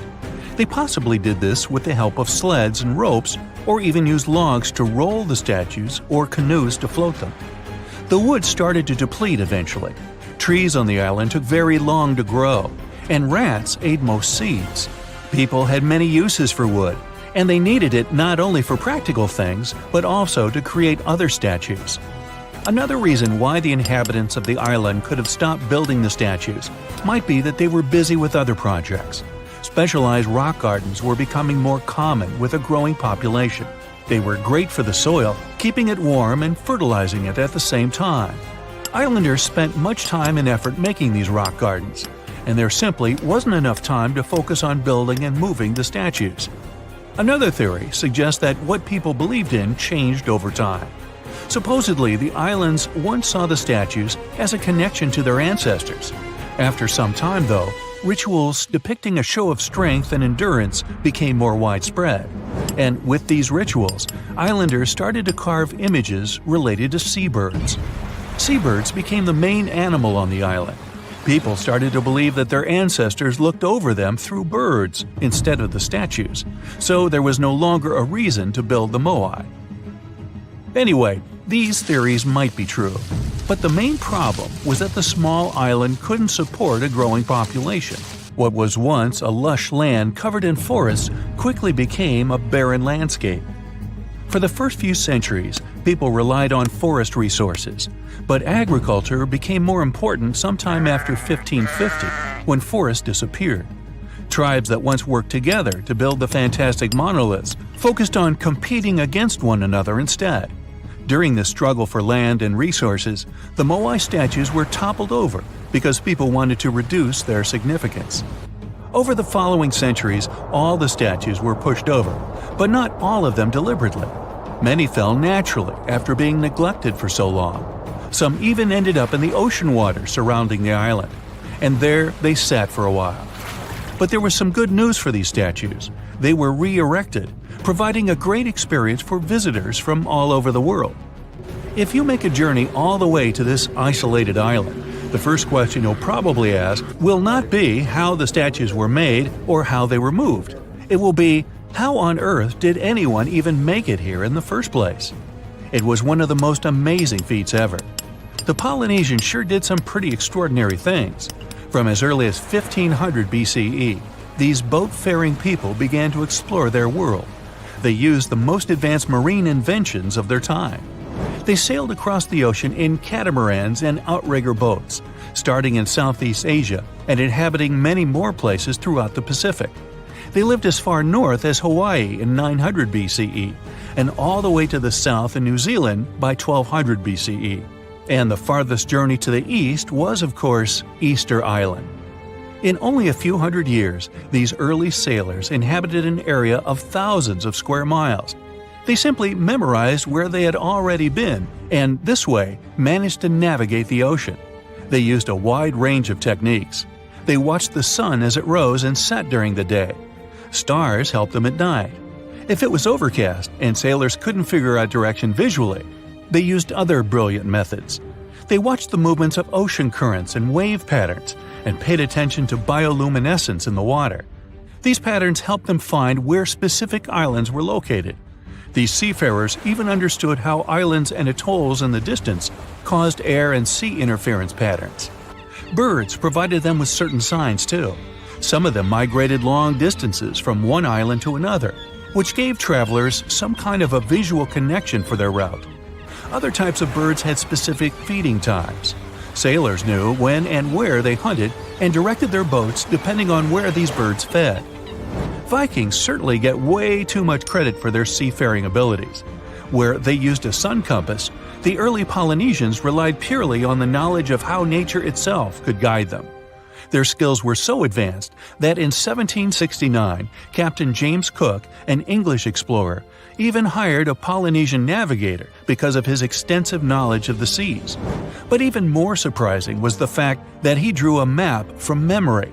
It covered an area that was 2,000 miles wide. In this region, there were 130 islands, and the navigator knew 74 of those islands by name. At the beginning of their voyage, Captain Cook often disregarded the navigator's advice. But toward the end of their journey, he was very impressed. He also recognized the Polynesians as possibly the most widespread nation on Earth. Canada is known for its snowy mountains, untouched forests, pristine lakes, friendly, helpful people, eh? And that delicious maple syrup. Now they get to add something else to the list: the world's oldest water. Back in 2016, researchers drilled down 1.9 miles and found an ancient pool of water at Kidmine, Ontario. The water was believed to be at least 2 billion years old. Not fresh water. The water was found bubbling up in caverns deep underground, inside the 3 million square miles of the Canadian Shield, one of the world's largest geological continental shields. The area endures very little plate tectonic activity, possibly explaining how the water remained untouched for so long. Scientists and researchers analyzed the water and found dissolved gases of helium, argon, xenon, and neon, untouched by any outside source. There were even traces of microbes dating back billions of years. This was a stunning find for science that allowed us to gaze back in time at a lost world. If life-supporting water can be found miles below the Earth, it could be possible to find the same thing on other planets, like Mars, Saturn, and Jupiter's moons as well. Point Nemo is the furthest point from land on Earth, officially called the Oceanic Point of Inaccessibility, kind of like my parking space. It's so far from land that the closest humans to it are usually astronauts. The International Space Station orbits the Earth from around 250 miles away, while the closest populated spot to Point Nemo on Earth is more than 1,670 miles in all directions. Since its real title is a bit long, it was nicknamed Point Nemo after Captain Nemo from Jules Verne's 20,000 Leagues Under the Sea. Nemo means no one in Latin, which suits this area perfectly because there's no people around. The Crooked Forest is found in Gryfino, Poland. It's a grove of 400 unusually curved pine trees that were planted around the 1930s. They bend northwards at a sharp 90-degree angle from the tree's base, but then remarkably turn back to grow straight up into the sky. Some of the curves reach out 3 to 9 feet sideways, but the trees are healthy, and many grow to nearly 50 feet tall. These crooked pines are surrounded by a larger forest of straight-growing pines. There's no explanation as to why they're bent the way they are. The theories for this strange development range from weather conditions to human intervention, but no one knows for sure. The Hamza River is one of the longest and widest rivers in the world, and it sits right underneath the Amazon River itself. At a depth of 2.5 miles, this river flows a little more than a trickle compared to the Great River above it.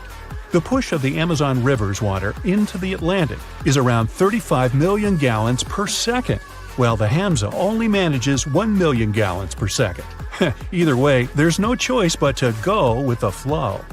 Around the same length as the Amazon itself, 3,700 miles, it's the width that stunned the science world. It's 125 to 250 miles wide, compared to the Amazon's width of about 1/2 mile to 60 miles wide. The Cave of Crystals was discovered in 2000 when miners drained water from a zinc mine in Chihuahua, Mexico. The state, not the dog. What scientists found was an enchanting cave filled with colossal gypsum crystals that were larger than 33 feet and over 3 feet wide. They were so pure that scientists were unable to work out how old they were, but researchers believe they discovered a 50,000-year-old sample of bacteria inside one of the crystals. Also known as the River of Five Colors, Caño Cristales is one of the most amazing natural wonders in all of Colombia. The area is filled with waterfalls, pools, and caverns, but the river itself is the true wonder. Every year, between June and November, the river hypnotizes spectators with amazing yellows, greens, blues, blacks, and red shades to create a liquid rainbow. A red plant that grows in the riverbed is the main cause of this unique phenomenon. Other colors come from the black rocks, green algae, clear water, and yellow sand, producing a pearly effect. The colors change every year because of the plant's growth from rainfall, temperature, and sunlight. During the rest of the year, the riverbed appears in a dull green hue. Scientists in Hawaii discovered that red algae were making sounds in the waters around coral reefs. The noise was believed to come from the loud snapping shrimp, until researchers put the sound and presence of algae together and started monitoring the bubbles. As the algae use photosynthesis for food, they produce tiny bubbles that collect on their surfaces. When the bubbles separate off the plant, they make a ping or popping sound. Reefs can be smothered and suffocate if they're covered by too many algae. Discovering that photosynthesis makes a sound could be useful for the reef's preservation. The algae could provide early warnings for scientists, so they can stop these vulnerable areas from being overrun. After heavy rains and seismic activity hit Kenya's Great Rift Valley in March 2018, a vast chasm expanded across the land. The rift measured quite a few miles long and was over 50 feet wide in some parts. Essentially, it was tearing Africa in two. Africa sits on two tectonic plates, the Nubian and the Somali plate. Deep below Earth's surface, driven by the active mantle, the plates are being pulled apart. This creates the huge, extraordinary rifts we see on the surface. It will take millions of years for the large continent to actually separate into two pieces. I won't be around then. But when it does, it'll also create a new ocean basin. The Eucalyptus deglupta thrive in the tropical forests of Indonesia, Papua New Guinea, and the Philippines, and they're like something straight out of a video game or fantasy movie. Growing up to an enormous height of 250 feet in its native environment, this one-of-a-kind tree has bark that displays green, bright blue, orange, purple, and red streaks as it ages, kinda like me. As strips of bark fall away, the tree's colors change, and the bright green inner bark is revealed. Off of the beautiful island of Mauritius in the Indian Ocean, there's a spectacular view that has to be seen to believe. You'll need to hop on a plane to get a bird's-eye view, though. What looks like an underwater waterfall is actually sand from the shores being pushed off of a high coastal shelf by ocean currents. It falls all the way into the deep dark depths of the ocean on the southernmost tip of the island. Most of the ocean waters around the island are only 26 to 490 feet deep, but this deep plunge drops down a few miles, creating the illusion of a waterfall. This oceanic shelf didn't exist a few million years ago, but seafloor spreading has created this quite recently. The walking trees of the Amazon are one of the most unique and puzzling ways plants move to get to the perfect spot for everything they need. These trees walk by allowing the new roots to replace the older ones while searching for more sunlight in the dense forest. As the roots fix themselves into the new soil, the tree bends towards the new roots, leaving the old roots to slowly rise. Traveling to a new place with better sunlight and more solid ground can take a couple of years. This is because they only move around 0.8 of an inch a day, or around 65 feet a year. Now you can just imagine this going on in your front yard. You plant the tree here, and next year it's all the way over there. Ah well. Down in southern Costa Rica, 300 stone petrospheres are dotted all over the forest. Some weigh as much as a bowling ball, while others can be up to 15 tons. Their purpose and how they were made so long ago are lost to us. Discovered in the 1930s, a lot of them were removed and transported around the world. It wasn't until the 1970s that we began to preserve and protect these stones. While the stones are mostly a mystery, archaeologists know they're made from granodiorite rock, similar to granite. If they were carved by a civilization, Their near-perfect shape must have been made by chiseling away with small stones. Ethiopia's Danakil Depression is an environment that looks like it belongs on another planet. Filled with lava pools, bright neon-colored hot springs, and vast salt flats, it's also the contender for the hottest year-round temperature of 93 degrees Fahrenheit. Poisonous gases fill the area with hot springs filled with acid. Worse, it only receives up to 8 inches of annual rainfall. It's also one of the lowest places on the planet, at 410 feet below sea level. No wonder it's one of the most inhospitable places on the planet. Hey, sounds great. No crowds. Let's go. Hey, if you think Stonehenge is one of the oldest stone monuments ever, well, let me introduce you to Göbekli Tepe. Buckle up, we gotta travel to Turkey to meet this really old guy. Yeah, he's too old to travel. Jokes aside, Göbekli Tepe, an archaeological site located in southeastern Turkey that dates back to the Neolithic period around 10,000 BCE. It's considered to be one of the oldest and most significant archaeological discoveries in recent times.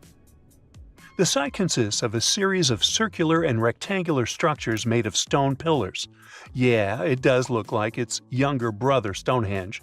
Some of those pillars are decorated with intricate carvings of animals and other symbols. Now, you may be wondering, hey, why on earth did they make such a fascinating building? What was its purpose? Sorry, I got no answer for that. The purpose of the site is still unknown, but it is believed to have been a ceremonial center for the ancient people who lived in the area. The discovery of Göbekli Tepe has challenged long-held beliefs about the development of human civilization, as it suggests that complex societies may have emerged much earlier than previously thought. Okay, pack your stuff, our travel's just started. Next destination, Masada. It's an ancient fortress located in Israel on a plateau overlooking the Dead Sea. Hey, look at that view, spectacular, huh? It was built by King Herod the Great in the 1st century BCE, and it was very smartly built. Within the fortress, there were various facilities such as storehouses, barracks, a palace, and a set of cisterns capable of holding approximately 40,000 cubic meters of rainwater. People living there believed that the collected runoff from a single day's rainfall could provide sustenance for over 1,000 individuals for a period of 2 to 3 years. Access to the fortress was limited to 3 steep and winding paths leading up to fortified gates. Still, at one point, the fortress was occupied by people who had fled Jerusalem after the city was captured by the Romans. They held out against the invaders for several months, but eventually they were defeated. But these guys didn't surrender. The story of Masada has become a symbol of resistance and bravery. Today, Masada is a popular tourist attraction and a UNESCO World Heritage Site. The next flight is going to be short. We're popping over to Egypt to see the Karnak Temple Complex. It's a vast ancient Egyptian temple complex located in the city of Luxor, Egypt. It was built over a period of 2,000 years and covers an area of more than 200 acres. The complex is dedicated to the worship of the deity Amun-Ra. Wait a minute, that should be Amun-Ra, and it was one of the most important religious centers in ancient Egypt. The Karnak Temple consists of several temples, chapels, and other buildings, including the Great Temple of Amun, the Temple of Khonsu, and the Temple of Ptah. Ptah! The Great Temple of Amun is the largest and most impressive temple in the complex, with massive columns, statues, and other decorations. One of the most famous features of the Karnak Temple complex is the Avenue of Sphinxes, which is a long avenue lined with Sphinx statues that leads from the entrance of the complex to the Great Temple of Amun. Another notable feature is the Hypostyle Hall, which is a massive hall with 134 columns that are over 70 feet high. The Karnak Temple Complex is a popular tourist attraction and a UNESCO World Heritage Site. It's considered one of the most important archaeological sites in Egypt and provides a fascinating glimpse into the religion and culture of ancient Egypt. Hey, we can't hop on the next flight and leave Egypt until we see the Pyramid of Djoser. It has another name, by the way. It's also known as the Step Pyramid. This ancient Egyptian site is located in Saqqara. It was built during the 27th century BCE for the pharaoh Dozier by his architect Imhotep, who is considered one of the most important figures in Egyptian history. People believe this pyramid is the first monumental structure built entirely of stone and is an important example of early Egyptian architecture. The pyramid originally stood at 203 feet tall and was surrounded by a complex of buildings and courtyards. It was constructed in 6 layers, each smaller than the one below it, giving it the distinctive step-like appearance. The pyramid was used as a burial place for Pharaoh Dozier and was surrounded by a vast necropolis that contained the tombs of many other important officials. The Grateful Dead? The Pyramid of Dozier has several renovations and additions over the centuries, including the addition of a limestone casing that covered the original step structure. However, much of the pyramid was destroyed over time, and today only the central core remains. Despite this, it remains an important archaeological site and a popular tourist attraction in Egypt.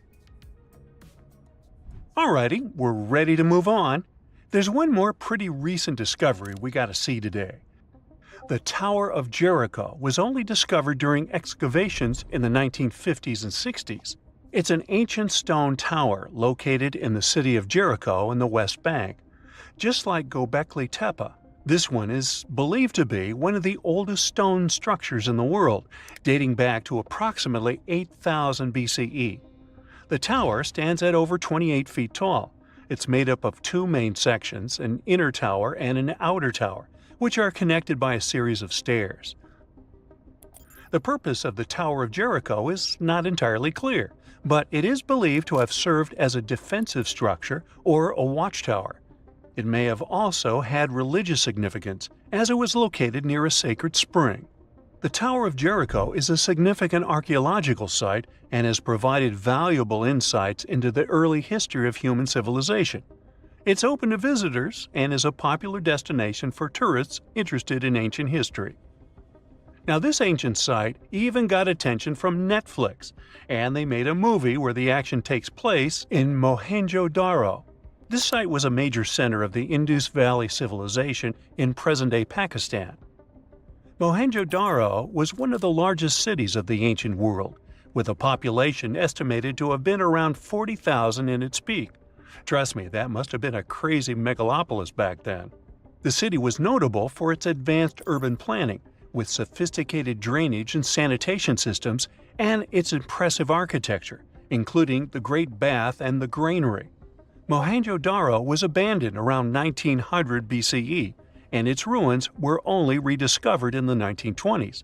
Today, it is a UNESCO World Heritage Site and an important archaeological site for the study of ancient South Asian civilization. We're heading to a teeny-tiny country that has quite an impressive history.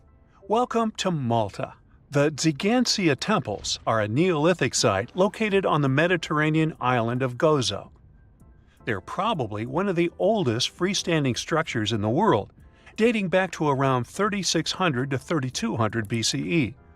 The temples consist of 2 megalithic structures, each with multiple rooms and altars. The name Tzigantsia means giant tower in Maltese, as people believe that only giants could have built such massive structures. The temples are believed to have been used for religious purposes and are considered to be an important example of prehistoric architecture. They were added to the UNESCO World Heritage List in 1980. Well, you must be pretty tired, but there's one more place we gotta visit today.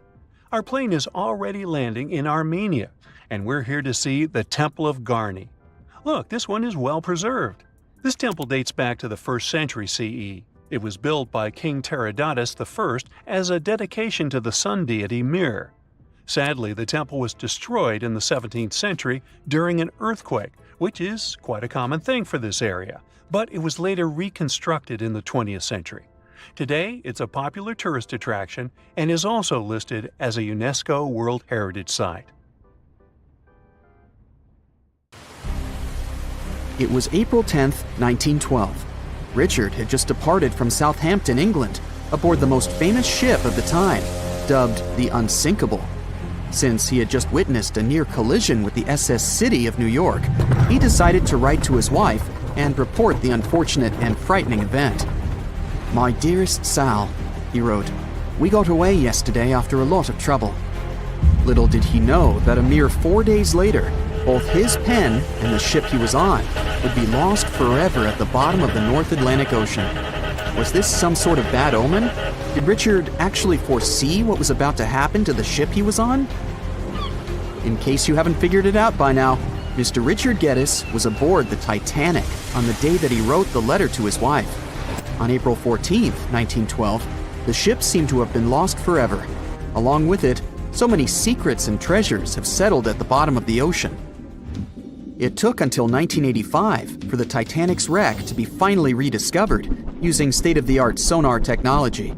Ever since then, they've managed to recover thousands of items from the Titanic, and many of them went on display or auction. Things like jewelry, a life jacket, a menu from the ship's restaurant, or even a sample square of carpet from the first-class stateroom have all captivated the public's attention, just like the many stories of the people on board.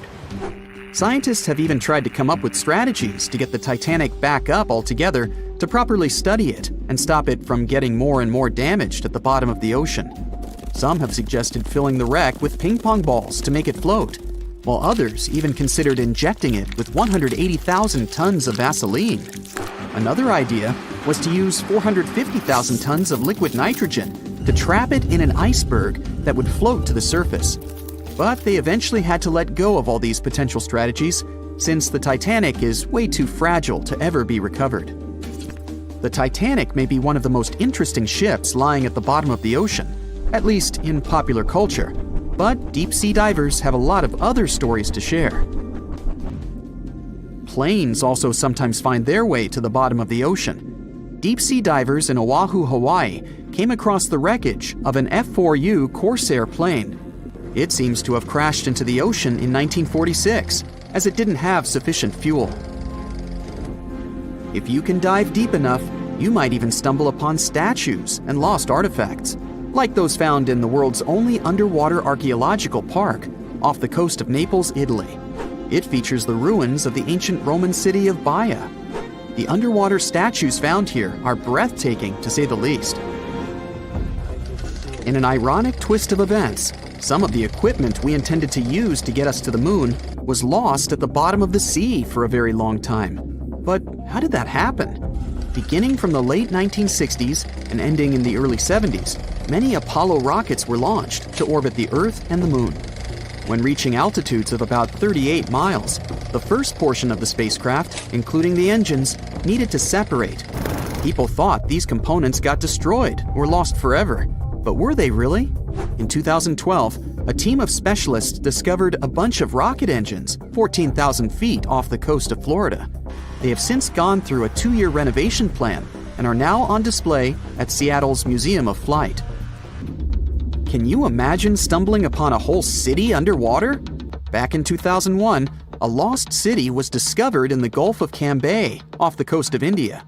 Some archaeologists believe it to be the oldest city in history. By comparison, it's almost the size of Manhattan and features massive walls and even plazas. They stumbled upon pieces of sculpture, artwork, and even what looked like ancient wooden furniture, believed to date back up to 9,500 years ago, and 5,000 years older than any city previously discovered. Okay, how about an underwater river? I can't even imagine what that would look like, but some deep divers claim to have seen it south of Tulum, Mexico. Is that even possible?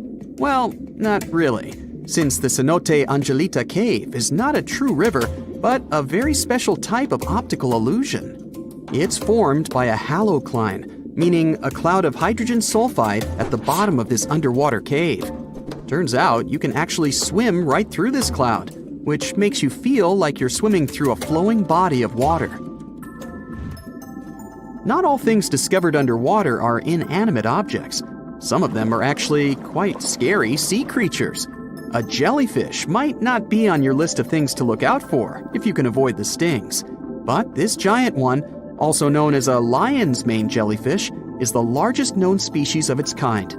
In all fairness, you'll only uncover it if you happen to dive into the waters of the Arctic, Northern Atlantic, and Northern Pacific Oceans.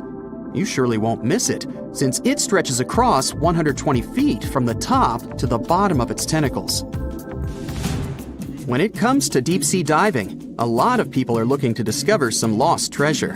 One diver was lucky enough to have hit the literal jackpot when he came upon nearly $1 million worth of treasure on the bottom of the seabed. That was back in 2015, when this lucky diver was swimming just off the coast of Florida. What did he find, you might ask? Well, about 51 gold coins, 40 feet of gold chain, and a rare single coin that was tailored for the King of Spain, Philip V. Speaking of people looking for lost treasures, divers also sometimes found pirate ships. They discovered one of these pirate shipwrecks in 2015 off the coast of Colombia. It dates back to the 18th century. The value of this forgotten ship was estimated to be between $4 billion and $17 billion, as it contained treasures, precious stones, gold, and countless other really valuable items. By comparison, a whole island in the Bahamas is up for grabs at $75 million. A computer is the last thing you'd ever expect to discover underwater, right? And this was no regular computer, but an ancient one. And yet, someone stumbled upon it between 1900 and 1901 on the spot of a shipwreck located off one Greek island. Researchers believe this weird stone contraption to be the earliest form of a computer. It was designed to serve many purposes, such as predicting astronomical positions and eclipses on the calendar. Since humanity lost most of the technology used back then, it was wonderful to rediscover it so many years later. It let us piece together many of the ancient Greeks' accomplishments. The computer is now at the National Archaeological Museum of Athens, should you ever want to check it out in person.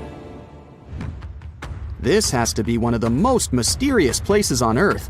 It's called the Mariana Trench, and it's the deepest part of the Earth's oceans.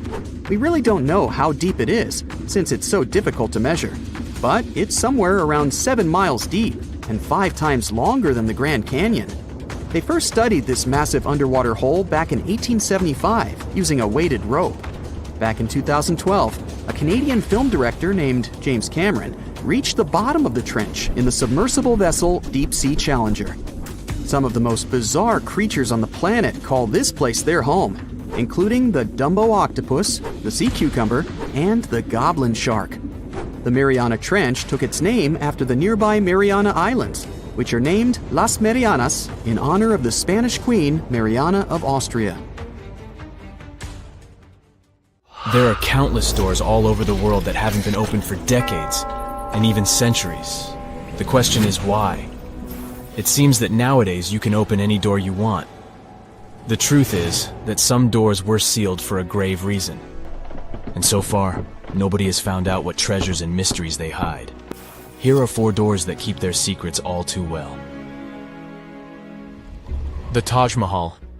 First up, we've got the Taj Mahal in India, one of the most romantic places in the world. Shah Jahan commissioned it in 1631 and dedicated it to his 3rd wife, who he loved like crazy. They were married for 19 years and had a whopping 14 kids together. But unfortunately, she passed away while giving birth to their last baby. Shah Jahan was heartbroken and decided to build an epic tomb to remember her by. The construction took a whopping 20 years to finish. The building has quite an interesting layout. The design is super unusual with these 4 massive 130-foot tall minarets that stand on the corners of a huge platform. They're not just there for looks. Back in the 17th century, architects were having some serious issues with buildings collapsing under their own weight. So, the chief architect of the Taj Mahal made sure to place those minarets as far away from the tomb as possible. And he even tilted them in a way so that if they did fall, they wouldn't wreck the rest of the Taj Mahal. Talk about planning ahead. The Taj Mahal is hiding some crazy secrets. There are sealed rooms all over the place that nobody is allowed to enter. And if you check out photos of the building from the riverside, you can spot 2 basements. But guess what? They're sealed up too. Nobody knows what's inside or why they've been locked up since the time of Shah Jahan. Apparently, there's a good reason why those rooms are off limits. Some researchers think that they were built using marble, which turns into a different substance called calcium carbonate if it's exposed to carbon dioxide. And when that happens, little bits of marble start chipping off like crazy. To make matters worse, there's no air flowing into these rooms. That means that if too much CO2 builds up in the basement, the 4 minarets could collapse. But wait, there's more. Some people think that the body of Shah Jahan's wife can be found in one of these sealed-up rooms in pristine condition. Why not? Who knows what the mysterious rooms might keep? The Great Sphinx of Giza. The Great Sphinx of Giza is shrouded in mystery. It's not just the largest monolith statue in the world, but it's also a hybrid creature with a woman's head and a lion's body that originates from Egyptian and Greek mythology. It's also very ancient. It's estimated to be around 4,500 years old. The construction of this marvel took about 3 years and required 100 workers who were not slaves and were treated with delicacies like sheep and goat meat. It is also thought that it used to be much more massive than it is now. Archaeologists found huge stone blocks and abandoned toolkits near the site. However, the real secrets of the Sphinx lie underground, near its paws. A group of scientists used a seismograph to detect 2 hidden chambers beneath the Sphinx's paws. Some people think that these rooms might be the legendary Hall of Records, which holds ancient scrolls revealing the secrets of the universe. I mean, that's way cooler than any library I've ever been to. Rumor has it that the Egyptians even had info on Atlantis stashed down there, which is like a super old version of a conspiracy theory. Unfortunately, we can't go on an adventure to check it out just yet. The chambers presumably have 2 entrances, but both remain sealed. The researchers haven't yet received the green light to check out their theory. Let's hope they won't keep us in suspense forever. Sri Padmanabhaswamy Temple. This temple is located in the beautiful state of Kerala in India. This temple is famous for more than just its breathtaking beauty. Underneath the temple there are 6 vaults, creatively named A, B, C, D, E, and F. The enormous iron doors to these chambers add to the mystery of what's behind them. A few years back, the authorities decided to open these vaults to the world, but it wasn't an easy task. You can't just open the doors and enter the vaults. It required a lot of work. It took them a while, but finally, in 2011, they opened 5 of the 6 chambers.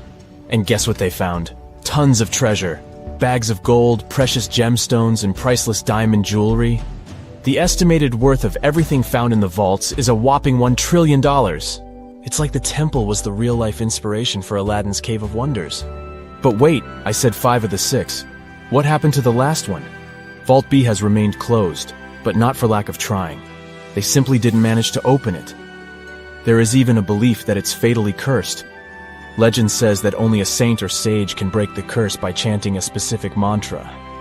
But no one has been able to do this yet, presumably because we don't have saints or sages at our disposal. There is also rumor that in the 30s some temple invaders tried to enter Vault B to do some good old looting. But they never reached their target. Apparently terrible snakes materialized out of nowhere and chased the gang away. But of course, this is just an urban legend, and there is not proof of that. However, it is said that the Auditor General dealing with the temple claimed that Vault B had been opened at least 7 times since 1990, and nothing bad happened to anyone who entered. Who knows? Maybe we should send Indiana Jones to check it out. The First Emperor's Tomb. Deep under a hill, completely undisturbed and surrounded by dangerous traps, lies an ancient 2,000-year-old tomb. It belongs to Qin Shi Huang, the first emperor of China. He was born in the Qin state and became king when he was just a boy. But when he grew up and gained full power, he united the warring states ancient China was divided into by conquering them. After that, he created the Qin dynasty. When he died in 210 BCE, they buried him deep underground in a massive tomb. And when I say massive, I mean massive! Back in 1974, some farmers in Xi'an, China, stumbled upon something strange while digging a well, a huge terracotta soldier. This discovery led to an extensive archaeological dig that has continued for over 40 years, revealing a collection of thousands of clay soldiers. The unique thing about these soldiers is that each one has its own unique features. from hairstyles to facial expressions. It's believed that there could be up to 8,000 of these soldiers, but only 2,000 have been found so far. Interestingly, the central tomb, which is believed to be the resting place of the emperor, is still untouched. In ancient records, there are references to a vast underground city that the emperor built, complete with scenic towers, palaces, and whatnot.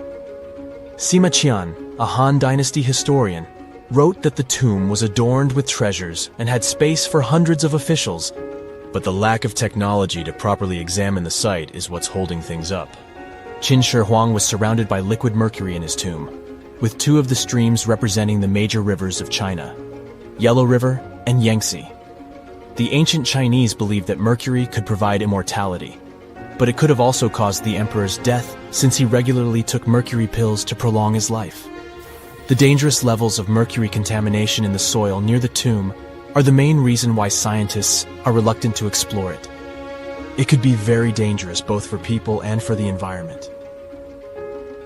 Now, if I had to choose which door to open, I'd probably go for the one that doesn't lead to a tomb surrounded by poisonous mercury. Call me crazy, but I'd like to avoid any potential health hazards. Egyptian archaeologists made an extraordinary discovery near Cairo just recently. Drumroll, please. The most ancient and most complete mummy yet discovered in the country.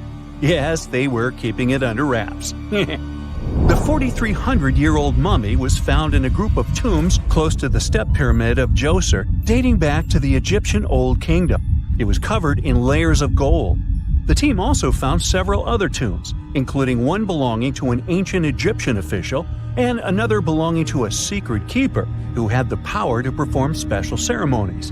Another interesting tomb was that of a writer, which featured the largest statues ever found in the area. This vast burial site is also home to more than a dozen pyramids and resting grounds. Probably one of the most famous mummies in the world is that of Hatshepsut. She ruled Egypt like a boss for around 20 years, building all sorts of impressive buildings and creating new trade routes. But when archaeologist Howard Carter found her tomb in the Valley of the Kings, her sarcophagus was empty. However, Carter did find two coffins in another tomb, one of which belonged to Hatshepsut's wet nurse and the other to an unknown woman. In 2006, a team of specialists decided to investigate whether that mysterious lady was the queen herself. They found a molar tooth in a wooden box with Hatshepsut's name on it, and when they compared it to a gap in the mummy's mouth, it was a perfect match. Ramses II was a pretty impressive ruler, but it was his mummy that eventually made history. Now, we don't hear too much about his daddy. Okay, I'll stop. Ramses is considered to be the most powerful pharaoh in all of Egypt, as he reigned for a whopping 6 decades. He also lived to be over 90 years old. Now that's pretty amazing, considering the time he lived in. Ramses II supposedly had over 100 offspring too. Talk about a big family. When he passed away, his body was originally buried in the Valley of the Kings, but some sneaky guys tried to rob his tomb of all his treasures. Officials back in the day weren't having any of that though, so they moved his body to a secret location to keep it safe. Fast forward to the 1800s, and Ramses II's mummy was discovered along with a bunch of other rulers and important officials. But it wasn't in the best condition, so archaeologists flew it to Paris to get it, pampered. Problem was, he couldn't just be transported into another country. The only solution available was to give Ramses II his own passport. His occupation was listed as king, and the document even featured his photo.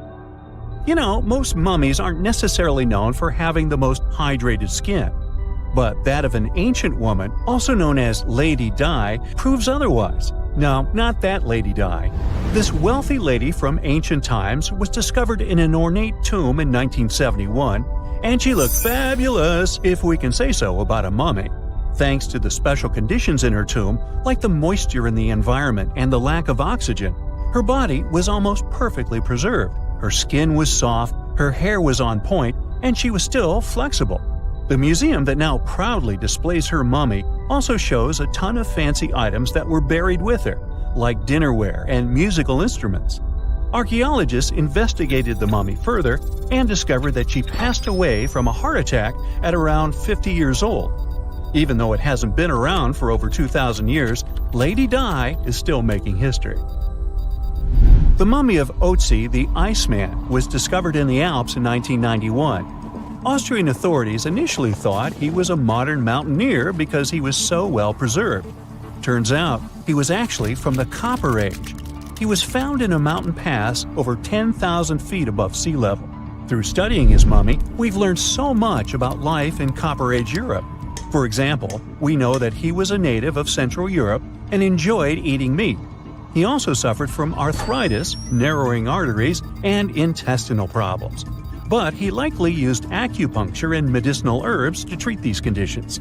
And apparently, he was pretty handy with tools. He sharpened them just days before his untimely demise. Who knows if he was expecting trouble or just getting ready for some routine work.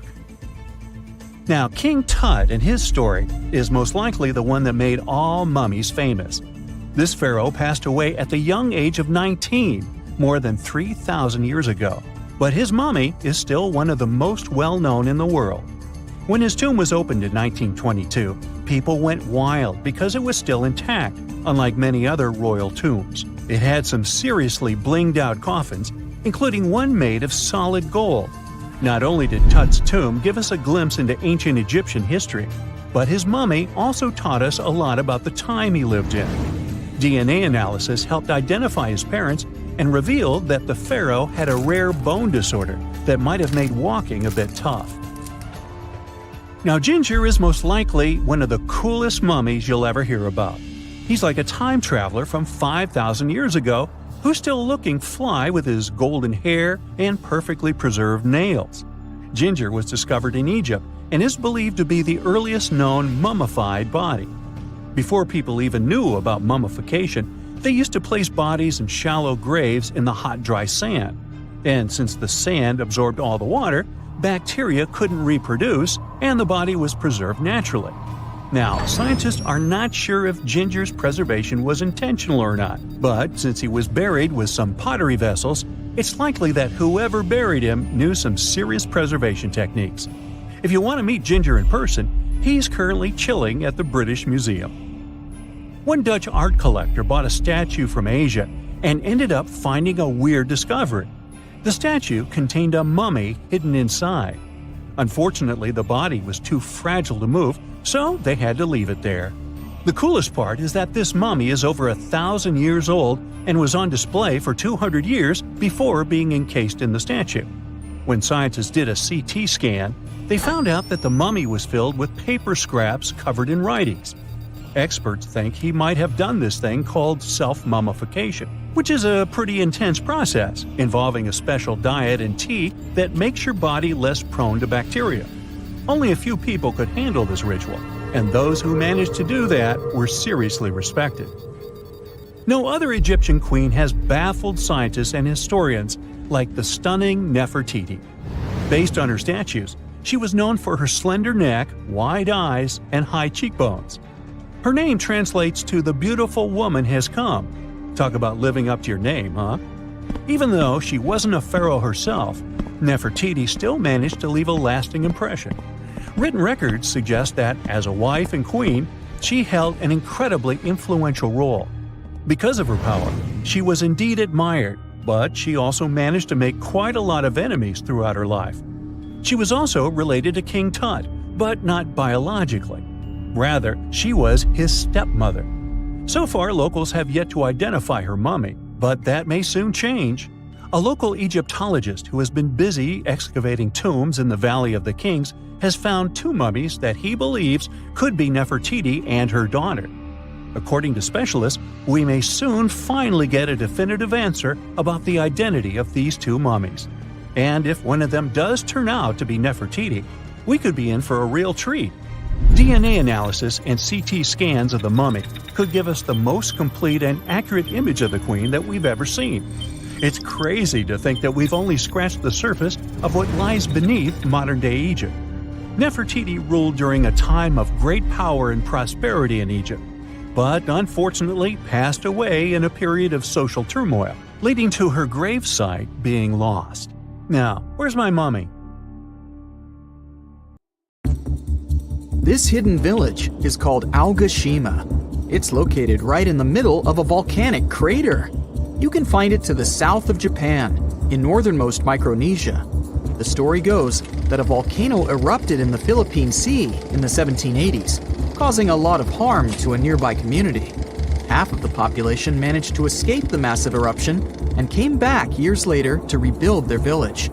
At the moment, about 160 people are living there peacefully, even though the volcano is still considered to be active. Huacachina in Peru lies in one of the driest climates in the world, and still, it's a beautiful town, surrounded by lush palm trees. It also has a lagoon, which is said to have special healing properties. The settlement has a little over 90 residents that manage small businesses. Most of them use sand as their primary resource. Some offer sandboarding services or even provide luxury dinners in the desert. For over 500 years, a small group of people has been living on a cliffside of a peak called the Green Mountain. It's one of the most remote places in Oman and in the whole world. The only way to reach the settlement is on foot, by mule, or by all-terrain vehicle. It's called Al-Sogara, and you need to hike around 20 minutes up a steep stone staircase to get there. The village appeared back when the locals chiseled their houses into the mountain stone to protect themselves from storms and the cold. 5 families of the Al-Sharaki tribe still call this place home, about 25 people in total. A lot of other villages like this one can be found in the region, but Al-Sogara is special because it's the only one that is still inhabited. Up until 14 years ago, there wasn't even electricity or telephone lines here. The nearest road you could drive on was 9 miles away. Since there were no schools, people had to learn how to read and write at home from their elders. To this day, the villagers continue their traditional practice of building their homes by carving them directly into the mountain rock. One of the most beautiful Greek gems is Monemvasia, a castle town located in southeastern Peloponnese. It was designed to be invisible from the mainland for added protection. You can only see it from the sea, and to reach it, you need to follow a narrow pathway that connects it to the mainland. That's actually how its name came into being. It translates to a single passage. Monemvasia was built in the Middle Ages, exclusively carved in the mountain rock. These days, a lot of old mansions have been turned into guest houses and boutique hotels. Not only is the architecture amazing and beautifully preserved, but it's also surrounded by crystal clear waters. A town with no roads? Pack your bags for Giethoorn in the Netherlands, if you don't mind traveling by boat. The town is very peaceful, probably because everyone here travels by canals. Even the mail gets delivered by water. Since there's no car traffic and people rarely move around, the town is really quiet. So quiet that the loudest sound one can hear is the quacking of a duck every now and then. It initially started as a movie set, but Hobbiton in New Zealand still exists, even after the filming of The Lord of the Rings and The Hobbit was finished. Tours to the charming set town are now available. There are 44 Hobbit holes in total, though only a few of them are actually open to the public. The isolated cliffside village of Gasadalar in the Faroe Islands has a population of only 11 people. It's mostly known for its scenic waterfall, which falls directly into the Atlantic Ocean. You could only reach it on foot, hiking through the mountains not so long ago. However, a tunnel has been constructed recently, making the place easily accessible by car. The 1980s musical Popeye had a custom set built on Malta. It wasn't taken down after the filming had been finished, and Popeye Village is now home to groups of beautifully colored wooden buildings and a company of actors. There's a lot of fun stuff to do there, like watch theater shows, go on boat rides, visit museums, or simply explore the creative village. The oldest and most photographed village in Austria is called Hallstatt. It's a hidden European gem with beautifully preserved old buildings and a subterranean salt lake. It's also home to a museum with artifacts as old as 7,000 years. and the world's oldest salt mine. Fort Bortange in the Netherlands is a small establishment shaped like a star. Creative parts aside, it was built this way for defensive purposes. It gave the guards of the fort a strategic advantage because they had a perfect 360-degree view. These days, the construction is perfectly preserved, including its old buildings, cobblestone streets, wooden windmills, and sophisticated bridges. In Morocco, there's a traditional earthen village made entirely from clay bricks. You can find it in a valley close to the Atlas Mountains, 32 miles from the capital of Morocco. Merchants who followed the trans-Saharan trade route went through this town, carrying spices and gold. As the trade route became less and less popular, many of these fortresses were abandoned and are now preserved relics. It's one of the best places for skiing in the world, but it's still hidden from the public. No wonder the locals call it the secret side of the valley. Located in Austria, the tiny village of Warth has only a couple hundred inhabitants. Not only is it the snowiest village on Earth, but it also has access to one of the biggest ski slopes in the world. Its popularity increased a bit in 2013 when the construction of a high-speed road was completed nearby. Pirano in Italy is one of the most colorful islands in the world. Because of its vibrant colors, it almost looks tropical. It features emerald green waters, beautiful houses, and a 17th century bell tower. Its lace-making tradition brought Leonardo da Vinci to the island back in the 1400s. He bought a piece of cloth there and later used it for the design of the famous Dome of Milan.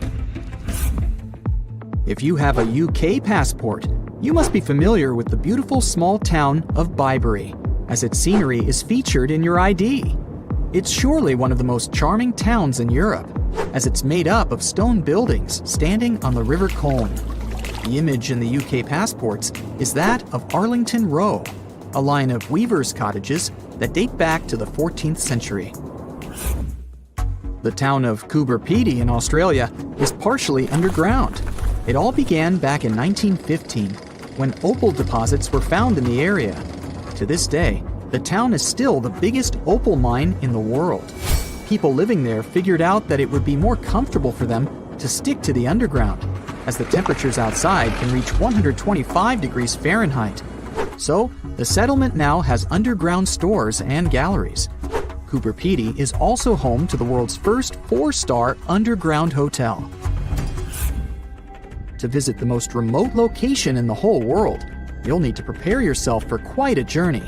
If you're traveling from the United States, for example, the easiest route is a 15-hour-long flight to Cape Town, South Africa, followed by a 6-day boat ride. Only after that will you reach Tristan da Cunha. Or you can take a month-long cruise across the South Atlantic Ocean, whatever works better for you. Planning in advance is a must, since there are only 9 boat trips to the island yearly. The island itself is just 7 miles long. Sitting right in the middle of the South Atlantic Ocean, it covers a mere 37.8 square miles. The 300 residents are all farmers. They have the internet, but it's really slow. As for a phone network or a local newspaper, neither is available. The inhabitants of the island speak a dialect of English that is used by the smallest number of people in the world. Tunnels, metro, underground systems, and even secret passageways to the houses of the rich and famous. Why else do we need tunnels, you may wonder? To hide. Many cities have underground tunnels and even underground doppelgangers. Now let's make it clear. Those passages are normally not connected, contrary to the popular rumor claiming that it was possible to get from Scotland to Turkey using underground passageways built around 5,000 years ago. I mean, it sounds insane even today. Imagine building it back in the day. These tunnels have an official name, the Erdstall Tunnels, and they were most likely built in the Middle Ages. However, we still don't have the exact information about the date.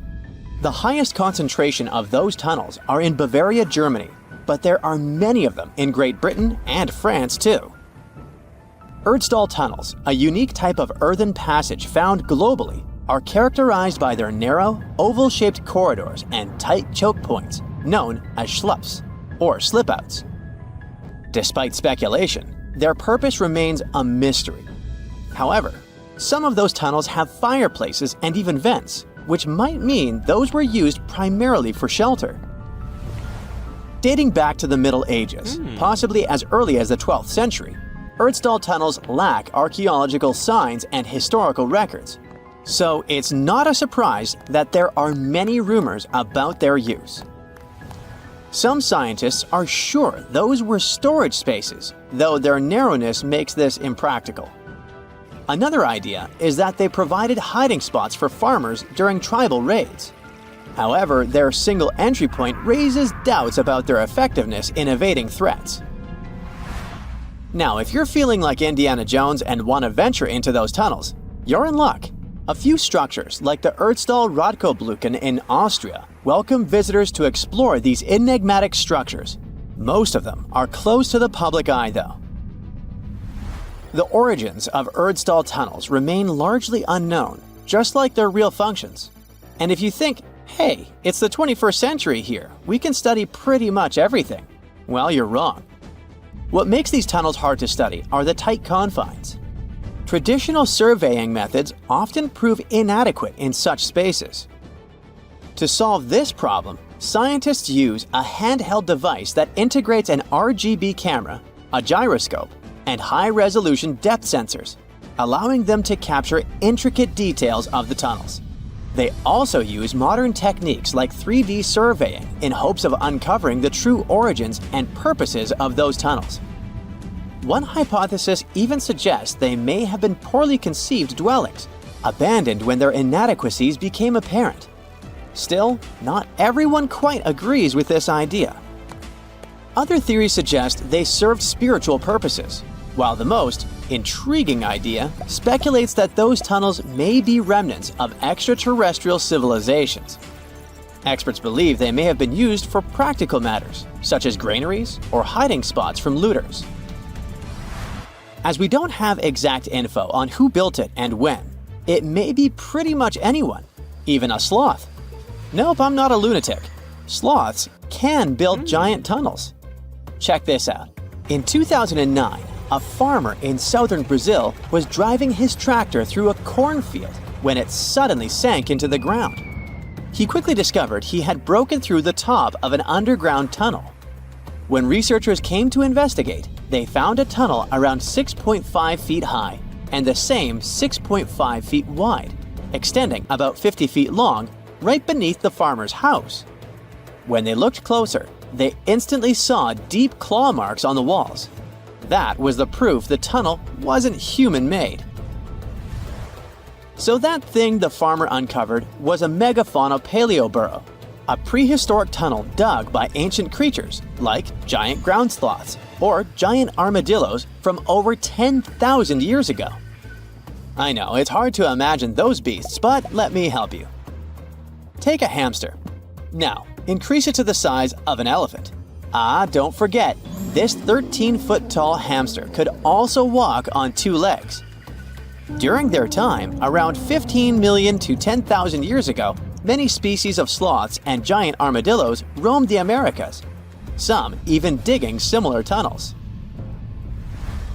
Today, many of these tunnels are filled with sediment, though some remain clear, similar to the one the farmer discovered. This 2009 find sparked significant interest, leading to the discovery of over 1,500 paleoburrows across southern Brazil, making it the era with the highest concentration of such sites worldwide. But no one knows exactly why there are so many of them in southern Brazil. While some paleoburrows exist throughout South America, none have been found in North America, which is weird since those huge sloths roamed the entire continent. The exact purpose of these large tunnels remains a mystery, but scientists believe they may have served as nursing spaces, temperature regulation, or hibernation areas. Tunnels likely developed over centuries as successive generations of sloths and armadillos expanded them. Now, let's take a look at fugus. No, not the Japanese fatal delicacy, and no, not a town in New Guinea. To see them, we gotta travel to the UK. So fugus are underground structures too, but they don't look exactly like tunnels. They are dry stone structures. They look as if a cave had been decorated with stones from the inside. There are only around 15 of them found so far, and most of them are located in Cornwall. According to the estimates, those tunnels were built about 2,400 years ago, and they're still in pristine condition, which is truly fascinating. I mean, back in the day, people had no cool machinery whatsoever, yet their structures still last. And if you dare to buy an apartment today, well, chances are you won't be too happy about the quality. Going back to our fugus, there's nothing extraordinary about their supposed purpose. They could be used for spiritual purposes, as a place to hide, or a food storage. The latest application, though, is a bit weird. I guess it's not a secret for anyone that England is famous for its excessive humidity. And if you want to store your food properly, you gotta avoid the humidity at all costs. Otherwise, say welcome to mold and fungi. But ancient people weren't dull-witted at all, or they wouldn't have survived, and you and I wouldn't be around now. So they might have adapted those fugus to store just some products, those that already had natural molds in them, assisting in the preservation of perishable food, like milk, butter, and cheese. But hey, those are just speculations. The true reason why they were built remains unknown. What makes fugus unique is that they are intentionally built tunnels, not just excavated mines like those in Wales. They were crafted by digging deep trenches, lining them with stone slabs, covering them with capstones, and then filling over them, all of which took significant time and effort. Still, no matter how hard those were to construct, cities around the globe are often built over intricate tunnel systems, each unique to its location. For instance, Paris is famous for its extensive underground quarries, which were abandoned years ago, but still pose a risk of collapse in certain areas above. London boasts one of the largest tunnel networks in the world, including many that were specifically created for military purposes. In New York City, there are rumors of secret tunnels, while Los Angeles has old tunnels from the Prohibition era used for speakeasies. Many other cities also have their share of enigmatic tunnels, and surprisingly, Florida is no exception. It happened in the year 2011 in Ybor City. Near a former post office, flooding uncovered something weird, a section of an unknown structure. Back then, people didn't pay much attention to that, so it took another 7 years to discover something truly fascinating. This historic neighborhood was founded in the 1880s, but it remained unknown until 2018 that it also has a hidden tunnel network. We only learned of it because of renovation work. The exact purpose, of course, is unknown, but most scientists are pretty sure that they serve to connect to early gaming spots and the port of Tampa. Figuring out how extensive the tunnel network is tricky. In 2018, a historic home in Seminole Heights revealed locked doors leading to tunnels from the 1920s. One local even said he traveled through a tunnel for 20 minutes. Rumors suggest some tunnels connect to the Hillsborough River and Ybor City. Research is ongoing, but no new info has emerged yet. We've all been afraid of the dark at some point in our lives, haven't we? I mean, do you remember getting tucked into bed by your mom or dad after they read you some scary fairy tale with monsters and dragons or even dinosaurs? But just as your parents were about to turn the lights off and silently step out of your room, you remembered. What if there was something hiding under your bed? Or worse, what if some spooky creature was stuck somewhere in the closet? You could probably get up and check, but it was too dark out there. Wouldn't it be great to have some source of light that would come from within your body? You could always use it whenever you get surrounded by darkness. Unfortunately, as humans, we aren't able to do that. But there are a bunch of creatures out there that can, in fact, light themselves up. That's thanks to a little something scientists call bioluminescence. Animals and fish living in the ocean tend to have this talent more often than others.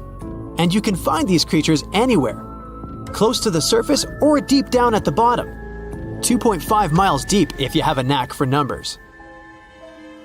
These creatures use their light for a lot of things, like communicating with other members of their species, luring in prey, and even scaring away enemies. Bioluminescence is basically an organism's ability to emit its own light. Chemistry has a lot to do with it. Such animals use two chemicals, one called luciferin and the other called luciferase. Add a bit of oxygen and bam! Light! Should you ever wonder if you actually observe bioluminescence or if someone just dropped a glow stick in the ocean, be on the lookout for neon blue, green, or even red sparkles in the sea. They're usually spread over a large area. This can even make the water look like glitter or a starry sky. You can thank squid, tiny crustaceans, and algae for this romantic atmosphere. Now, I've got another unusual phenomenon for you. How about a golden waterfall? I'm not kidding, it actually exists, and it's a natural phenomenon. To see it, you have to drive to Yosemite National Park to the Horsetail Fall. Make sure to plan your trip in winter or early spring. That's the only time during the year when you can see this awesome phenomenon. It doesn't need any scientific explanation. It's nothing more than sunlight at dusk hitting the waterfall in such a unique way that it makes it look like a river of lava. Or gold, your choice. That's the reason why during this time of year, the Horsetail Fall is also named the Fire Fall. Unfortunately, this phenomenon is becoming less and less visible within the years, mostly because of drought and other issues connecting with the melting of snow. So, should you ever decide to visit, keep an eye on the waterfall since the effect is very brief. Ever heard of a dirty thunderstorm? It's also called volcanic lightning. Apparently, specialists looking into the phenomenon have yet to fully grasp what it is. When a regular thunderstorm happens, particles with positive and negative charges collide, hence the giant spark we call lightning. It also makes a lot of noise, which you can recognize as thunder. But when a volcano is erupting, some of the volcanic ash particles get electrically charged, and while getting projected into the air with a huge force, they collide and cause electrical discharges. This whole process makes it look like there's lightning coming from the volcano itself.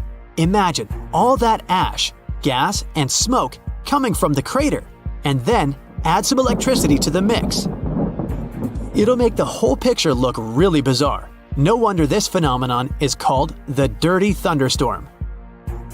Now, how about clouds that look like waves? Those are called asperitas clouds, and they're actually quite close to the ground, unlike your regular day-to-day clouds. The name comes from the word aspero, which in Latin translates to rough or uneven. On rare occasion, you may spot such clouds when the weather is calm, but they're mostly associated with thunderstorms. These clouds appear during unstable atmospheric conditions, and surprisingly, they don't produce rain. Even though they do resemble dark storm-like clouds, they also create random patterns, tricking your eyes into thinking you're looking at the surface of the sea from under the water. Another impressive kind of cloud is called mammatus clouds. What makes them so special is a series of bulges emerging from the base of each cloud. One such cloud enters a level in the atmosphere where the wind direction changes. You can see these wave-like patterns in the sky. Australia is the place for you if you like surfing, but not all the waves you can catch there are made of water. Near a town called Hayden, there's a mysterious wave made out of rocks. This granite formation supposedly dates back to 2.63 billion years ago. That's way before dinosaurs started hanging around the planet. Standing at 49 feet high and 360 feet long, the wave was formed as a result of two processes: weathering and erosion. There's softer sediment at the base of the wave rock, which was chemically weathered by groundwater. Winds and rain did the rest of the job, causing the erosion of the rest of the formation.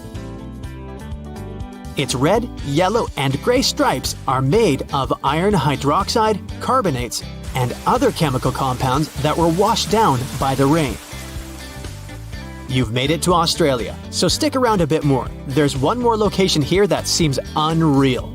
You'll need to fly over this one, however, if you want the best picture.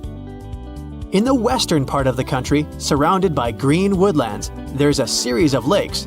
They're all a staggering shade of bright pink. Out of them all, the most famous is Lake Hillier, a 2,000-foot-long reservoir. It's surrounded by both sand and a forest of eucalyptus trees. This makes the cartoon-like hue of the lake stand out even more. One of the many theories explaining the color of these mysterious lakes is connected with algae. These algae appear to gather high levels of a substance called beta-carotene, which has a red-orange pigment in it. Another explanation involves haloarchaea. Those are microorganisms that sometimes look red. Even if you don't enjoy flying, the lakes are great for taking a swim. They're not toxic, even though they have loads of salt in them. This means you'll be able to stay afloat easily, and the water won't damage your swimsuit. During winter up north in Canada, a bizarre phenomenon happens at Lake Abraham in Alberta. Underneath the frozen surface, you can spot some weird objects that look like frozen jellyfish. It's definitely not the case, as these creepy formations are just frozen methane bubbles. Those are pockets of gas that were trapped underwater and got stuck there after the lake had frozen. They appear when leaves and grass fall into the water and bacteria digest them. This process transforms them into methane. This phenomenon is as beautiful and strange as it is dangerous. The pockets of methane can easily become highly flammable. When the temperatures rise during the spring, the ice melts and these bubbles start popping and fizzing. It's a spectacular sight to observe. Picture a lake filled with soda. Remember not to bring any source of fire. It can be very dangerous for visitors. You can check out these types of lakes all across Canada's Banff National Park. Nature often tends to make its own music. Just listen to the sound of crickets at night, or the soothing noise of a waterfall. But in Bucks County, Pennsylvania, there's a strange geological phenomenon which takes nature soundtracks to a completely different level. These are called the ringing rocks, and scientists still can't explain their unusual behavior. If you strike these rocks with a heavy object, like a hammer or another rock, the stones will make a ringing sound, as if they were hollow, but they're not. What makes the ringing rocks even more bizarre, apart from the mysterious sound they make, is that no animal wants to hang around there. Even though the rocks are surrounded by a thick forest, scientists haven't managed to trace any animal activity in the area yet. Even more striking is the fact that despite all the trees around the rocks, you won't find any leaves lying on the boulders. What makes these rocks so unappealing for both animals and vegetation is still up for debate. If you come across a well in Portugal, resist the temptation to gaze into its depths.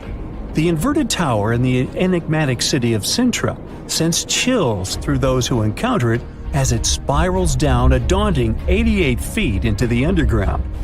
It certainly wasn't designed to collect water, yet its true purpose remains a closely guarded secret. Dating back to around 1904, this well could have been involved in a mysterious initiation tradition from the Knights Templar. The Templars had faded into history almost 6 centuries before the construction of this pit, but their enigmatic traditions were revived by later generations. So one theory says that candidates seeking to join the group back then had to confront their deepest fears by facing this well, descending its spiral staircase blindfolded. When they reached the bottom of the inverted tower, they removed their blindfolds and were faced with this frightening sight. The only way out of this dark labyrinth was to keep looking up and following the light. Now imagine yourself browsing the shelves of a used bookstore until you find a book with an alphabet you've never seen before. You decide to use an image translation app but find no matches. Intrigued, you buy the book. Then you show it to your friends and family, but nobody recognizes that alphabet. Rare book dealer Winfred Vonnig probably experienced the same frustration back in 1912. when he acquired what would later become the most enigmatic book in the world. The work is known today as the Voynich manuscript, and it's written entirely in an unknown language that no one has deciphered yet. The pages of this 15th century codex are filled with botanical drawings, but these aren't typical daisies or roses. In fact, they don't resemble any plant species that we know of. What makes things even stranger is the illustrations of unfamiliar constellations and women swimming in green baths. Delving deeper into the realm of mysterious texts, we set off on a journey to the Qumran Caves near the Salt Sea in the Middle East. In 1952, a team of archaeologists stumbled upon 2 scrolls made of highly oxidized copper at the site. Unrolling them was a major challenge, so they decided to cut the scrolls into 23 parts to investigate them. Imagine their surprise to see Hebrew words like gold and silver popping up. But no, it wasn't an ancient invoice. It was more like a treasure map, pointing the way to over $1 million. Unfortunately, the treasure was never found. Not for lack of trying, though. You see, the quest isn't as easy as it may appear. Some of the copper scroll's vocabulary is technical, and some geographical locations remain a mystery. There's also one last possibility. Perhaps it's all a work of fiction, like a pirate tale from the old days. People talk about Mona Lisa's almost haunting stare that seems to follow you no matter where you stand. But here's a quick question. Does she have eyebrows?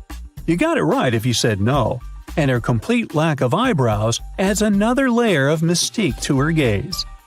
The most common explanation is that beauty standards were different, and perhaps plucking the hairs above the eyes was a thing around 1503. But take a look at other Italian paintings from that time, like La Schiavona or Portrait of a Young Girl. Yep, eyebrows. So, not everyone was entirely pleased with this theory, like French inventor Pascal Cotte. He spent 3,000 hours analyzing scans of the painting to dig through all the layers of Leonardo da Vinci's masterpiece.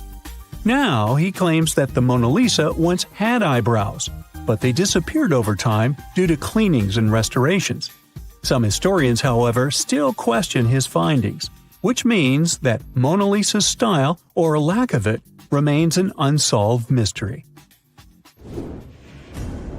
So, you decide to travel to Rio de Janeiro, and everyone tells you that Sugarloaf Mountain is a must-see.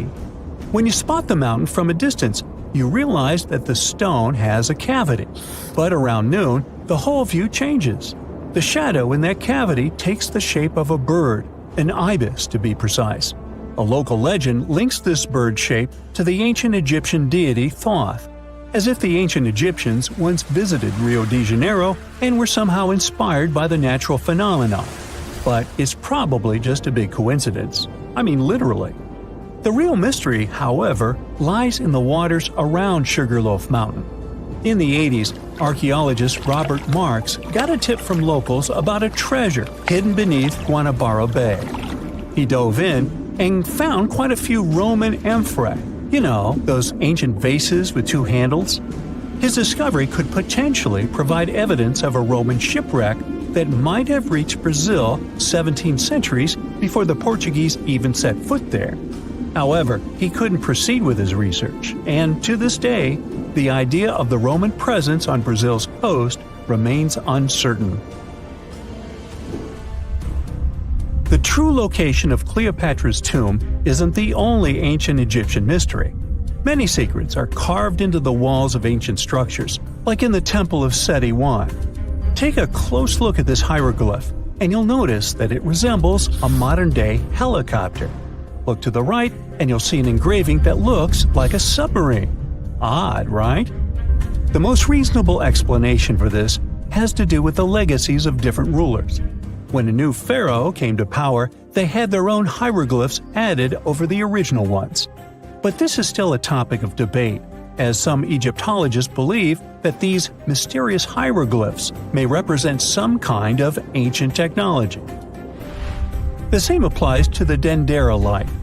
The image found in the underground passageway of the Hathor Temple is a subject of significant controversy in Egyptian history. Some researchers suggest that the inscription simply represents a rising sun, while others interpret it as evidence of some kind of modern lighting system. And it does indeed resemble Crookes' tube, one of the early experiments with electrical discharges. Although there's no concrete evidence of ancient Egyptians having modern electricity, some historians believe that this theory could help explain why many discovered tombs don't have any residues left behind from the use of oil lamps or candles. A lot has been said about the mysterious pyramids of Egypt, but many people tend to forget that other inexplicable structures had already existed even before them. Our next stop takes us to Turkey. The top of a hill known as Göbekli Tepe, near the city of Urfa, holds an ancient secret. It features more than 20 circular stone enclosures dated back over 11,000 years. Many of these have heavily carved stone T-shaped pillars adorned with eerie human figures with folded hands. The most accepted theory is that it's the world's first temple, likely used for rituals or social events. But the greatest mystery lies in how it was built, as this site existed before the domestication of animals or the use of metal tools. So the construction must have been very difficult, challenging our understanding of the historical timeline. Now, I hope you're not afraid of heights, because we're about to take a flight over the Nazca Lines. You've probably already heard about these massive mysterious drawings etched into an arid region of Peru. They come in many different shapes, like a spider, a monkey, and even a Google-eyed ET that is probably just a fisher. Anyway, this story got some fresh chapters in 2022 when an additional 168 new drawings were discovered. The original ones could only be seen from the air, but these new ones are much smaller and can be observed from the ground. However, one thing they have in common is that their purpose remains totally unclear. Some might call them the largest-scale calendar in the world. Others suggest that they served as a tool for agricultural purposes. Of course, many theories have emerged in an attempt to give the Nazca Lines a meaning, but the truth is that they remain some of the most important unsolved mysteries in history.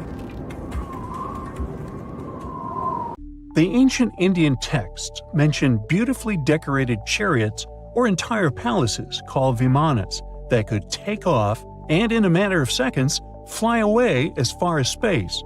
Some people believe these vimanas only existed in Indian mythology, but it's also possible that they were based on a real technology that had been lost over the centuries. According to the Vedas, ancient Indian religious texts, there was the elephant vimana with several engines and many other types named after animals and birds. There was one for local travel, one for visiting different countries, and one for traveling to the moon and various planets. They could develop a great speed. One vimana had the superpower of invisibility. Another one was shaped like a sphere and was built on the winds produced by Mercury. This vimana was said to generate an enormous ray like the sun and make noise like the storm's thunder. All the vimanas were unbreakable and perfect for attacks on foes. Now, to operate a vimana, you'd need to know a lot of stuff, pretty much like today's airplane pilots. 32 secrets in total. They'd cover the aircraft structure and the secrets of taking off and maneuvering without crashing. That's a good thing. The pilot was also expected to know how to be seen and unseen, how to be hidden, how to be quick, how to manage contractions and expansion, and many other tricks. To hide the flying machine from foes, the pilot was instructed to move to the 8th atmospheric layer above the Earth and use the power of dark solar rays. This instruction might sound a bit weird, but there were others, more realistic ones, which still make sense in modern aeronautics. There are sections of ancient texts on the vimanas that focus on details like flight paths, pilot training, navigation, and even suitable clothes for pilots and recommended food for long flights. There was also a lot of technical detail about the use of heat-absorbing metals, the metals utilized, and melting points. The supporters of the theory that the Vimanas were more than just myths are sure that the ancient Indians would unlikely go into all these details just for a beautiful story. So, the flying palaces might have been real and way ahead of their time, like many other great Indian inventions. Back in the 6th century BCE, an Indian physician named Sushruta basically wrote the original guide to medicine and surgery. They even called him the father of surgery for his work. Sushruta laid down the details on hundreds of medicinal plants and described complex surgical procedures. He gave instructions on nose reconstructions and skin transplants from one part of the body to another. The original method of rhinoplasty, which involved taking a piece of skin from the forehead to reconstruct the nose, is still used today. But back then, it had a slightly different purpose than surprising your followers on social media. Those nose jobs helped out folks who had lost their noses as punishment for crimes or in fights. Now you gotta thank an ancient Indian math prodigy for the invention of zero. It might not seem like a big deal, but without it, we would have no binary system and no computers. People before the 5th century CE were only thinking about some sort of a sign to indicate nothing. The invention made addition, subtraction, and other mathematical operations a whole lot easier. You can see the oldest zero in existence carved in the wall of a temple in Gwalior, India. The Indus Valley Civilization was using rulers in 1500 BCE and earlier. Made from ivory, these rulers were found during excavations in what is present-day Pakistan and northwestern India. They were widely used in architecture with amazing accuracy. They had units corresponding to slightly over 1 inch that were marked with precise subdivisions within 5/1000ths of an inch. The next invention is more of a concept than a physical item. Standardization is all about setting the rules based on a bunch of people, things, or interests. One of its cool applications that we've all gotten used to is standard weights. Whether you're using pounds or kilograms, you need these universal measurements for weight, right? For this, we owe a big shout-out to the merchants from the Indus Valley Civilization who lived around 4,000 years ago. They were measuring everything from food grains to fancy luxury goods using these standardized weights. And their weights had decimal and binary mathematical systems going on. They didn't have high-tech gear, but they pulled off some serious precision using complex calculations and even sand for construction. Their art of standardization made its way to Persia and Central Asia, basically becoming the global weight-watching standard. So if yoga is your go-to exercise, you definitely have a personal reason to appreciate the ancient Indian geniuses. Over 5,000 years ago, during the rule of the Indus-Sarasvati civilization in northern India, yoga was first mentioned in the Vedas. Yoga was refined and shaped over the centuries until it grew into a massive teaching with over 200 sacred writings dedicated to this way of obtaining enlightenment. At the beginning of the current era, yoga got a new trajectory thanks to a Hindu writer who laid down a system of yoga in his text, the Yoga Sutras. It became a whole-body rejuvenation, a life-extending practice with poses that you are still doing on the mat today. Yoga has reached the Western world only in the 19th century, and it caught on like wildfire. Chess, the all-time top game for intellectuals, is also an Indian invention. Its ancestor was called Chaturanga, and it was a strategic board game that started gaining popularity around 3,000 years before the current era. This early Indian version of chess was played by 4 people, not 2, and had 64 squares. Each player had 8 pieces, ranging from pawns to kings, bishops to knights, and there was no standard 6-faced dice. They rolled with an oblong one. Players facing off were actually allies, forming 2 teams based on the direction they sat. Chess, that we know and love today, was first mentioned in ancient Indian literature in a legend. It said that the wife of a villain called Ravana had invented the game to amuse him. Now, the word shampoo comes from the Hindi word, which means to soothe or knead. The substance was invented in India in 1762 and was originally used for head massages, hence the name. The first shampoo was made of natural oils and herbs. British traders fell in love with the idea and brought it back with them to England. It took years for the original head massage oil to evolve into shampoo as we know it today, but it's still an Indian invention. Unlike the ancient Greeks, who wore animal skins, the Indians started cultivating cotton back in the 5th and 4th centuries before the current era. They used cotton threads to produce fabrics that soon became a huge hit in the Mediterranean and beyond. Jute and wool also have their origins in India. Cashmere, the finest and most exclusive type of wool, actually comes from the Kashmir region of India. Buttons that sit proudly on that cashmere cardigan of yours also have ancient Indian origins. Some 5,000 years ago, the Indus Valley civilization started cutting seashells into geometric shapes with tiny holes in them.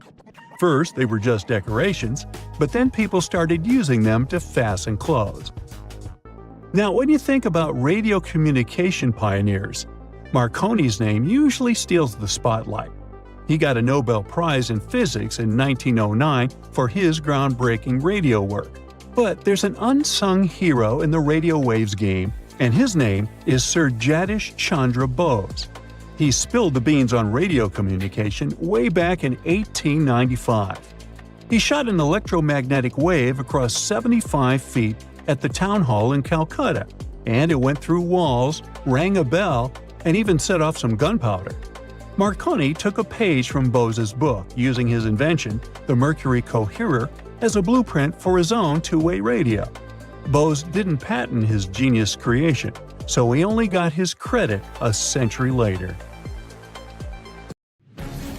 They say this place is swarming with money. It's been stored there for centuries, but no one managed to take it away from this island.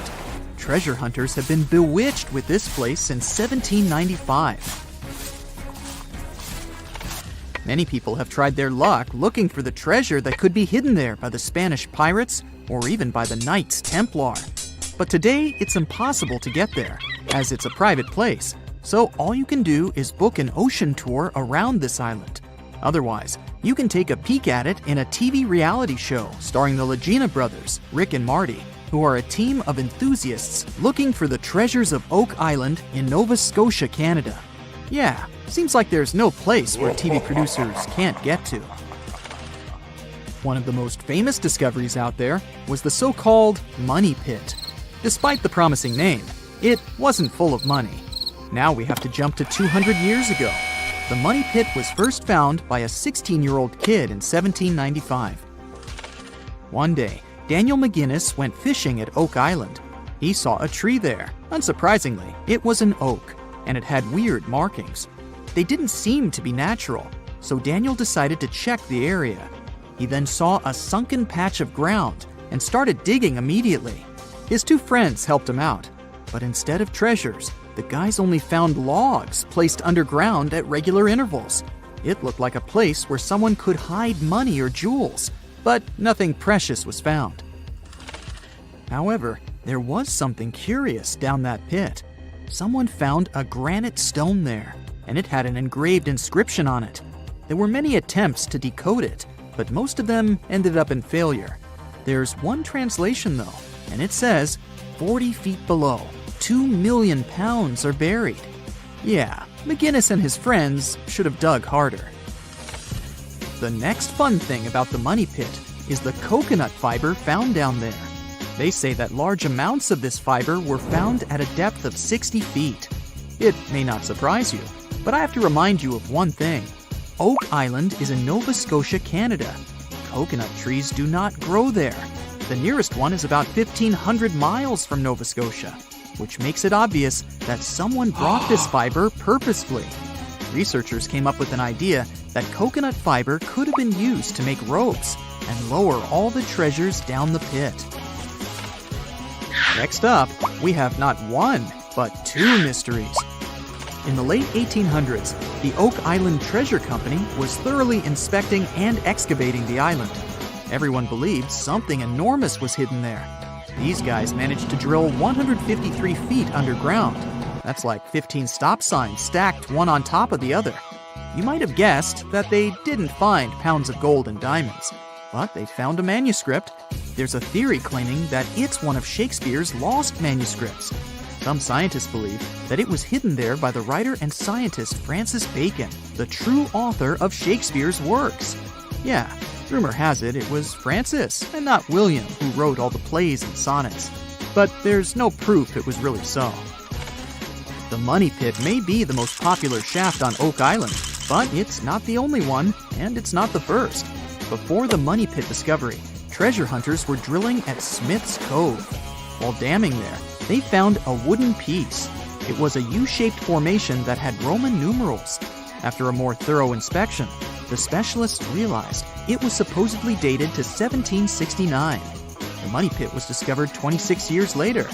This fact created many speculations that this structure might have been part of the real shaft with treasures everyone was looking for. Now, look at this Templar coin. It wasn't the first discovery on the island, but it was crucial in some way. Even if it may not sound like a big deal today, in medieval times, those coins would amass an insane amount of wealth.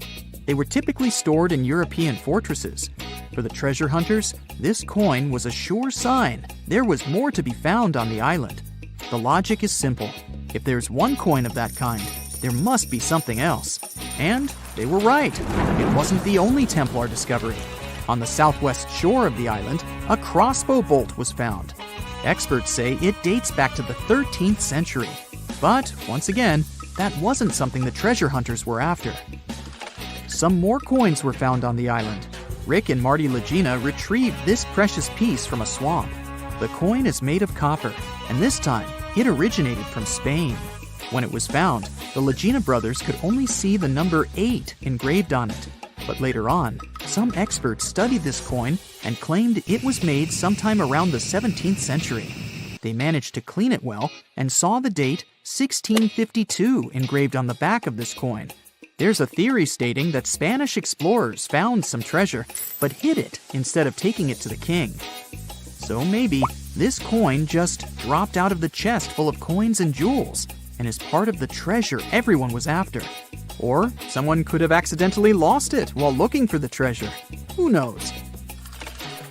One more famous treasure hunter is Gary Drayton. Gary and his team, together with Rick Legina, came across 2 coins while metal detecting the island. Those were 17th century King Charles II Britannia coins. One of them had a very clear inscription on it, stating that the coin was minted back in 1771. Another swamp treasure of possibly Spanish origin is also here. This time, it's a silver ring. A specialist studied it closely and reported that it had been repaired twice. The ring was once made bigger, and it was also made smaller once. It's decorated with a floral design, which was popular in Europe in the 1730s. Among all the other curious things, Rick and Marty Legina found a silver button at Isaac Point. The button's pretty old. It supposedly dates back to the middle of the 18th century, and the notorious Money Pit was discovered later. This is why it wasn't a big deal of a find.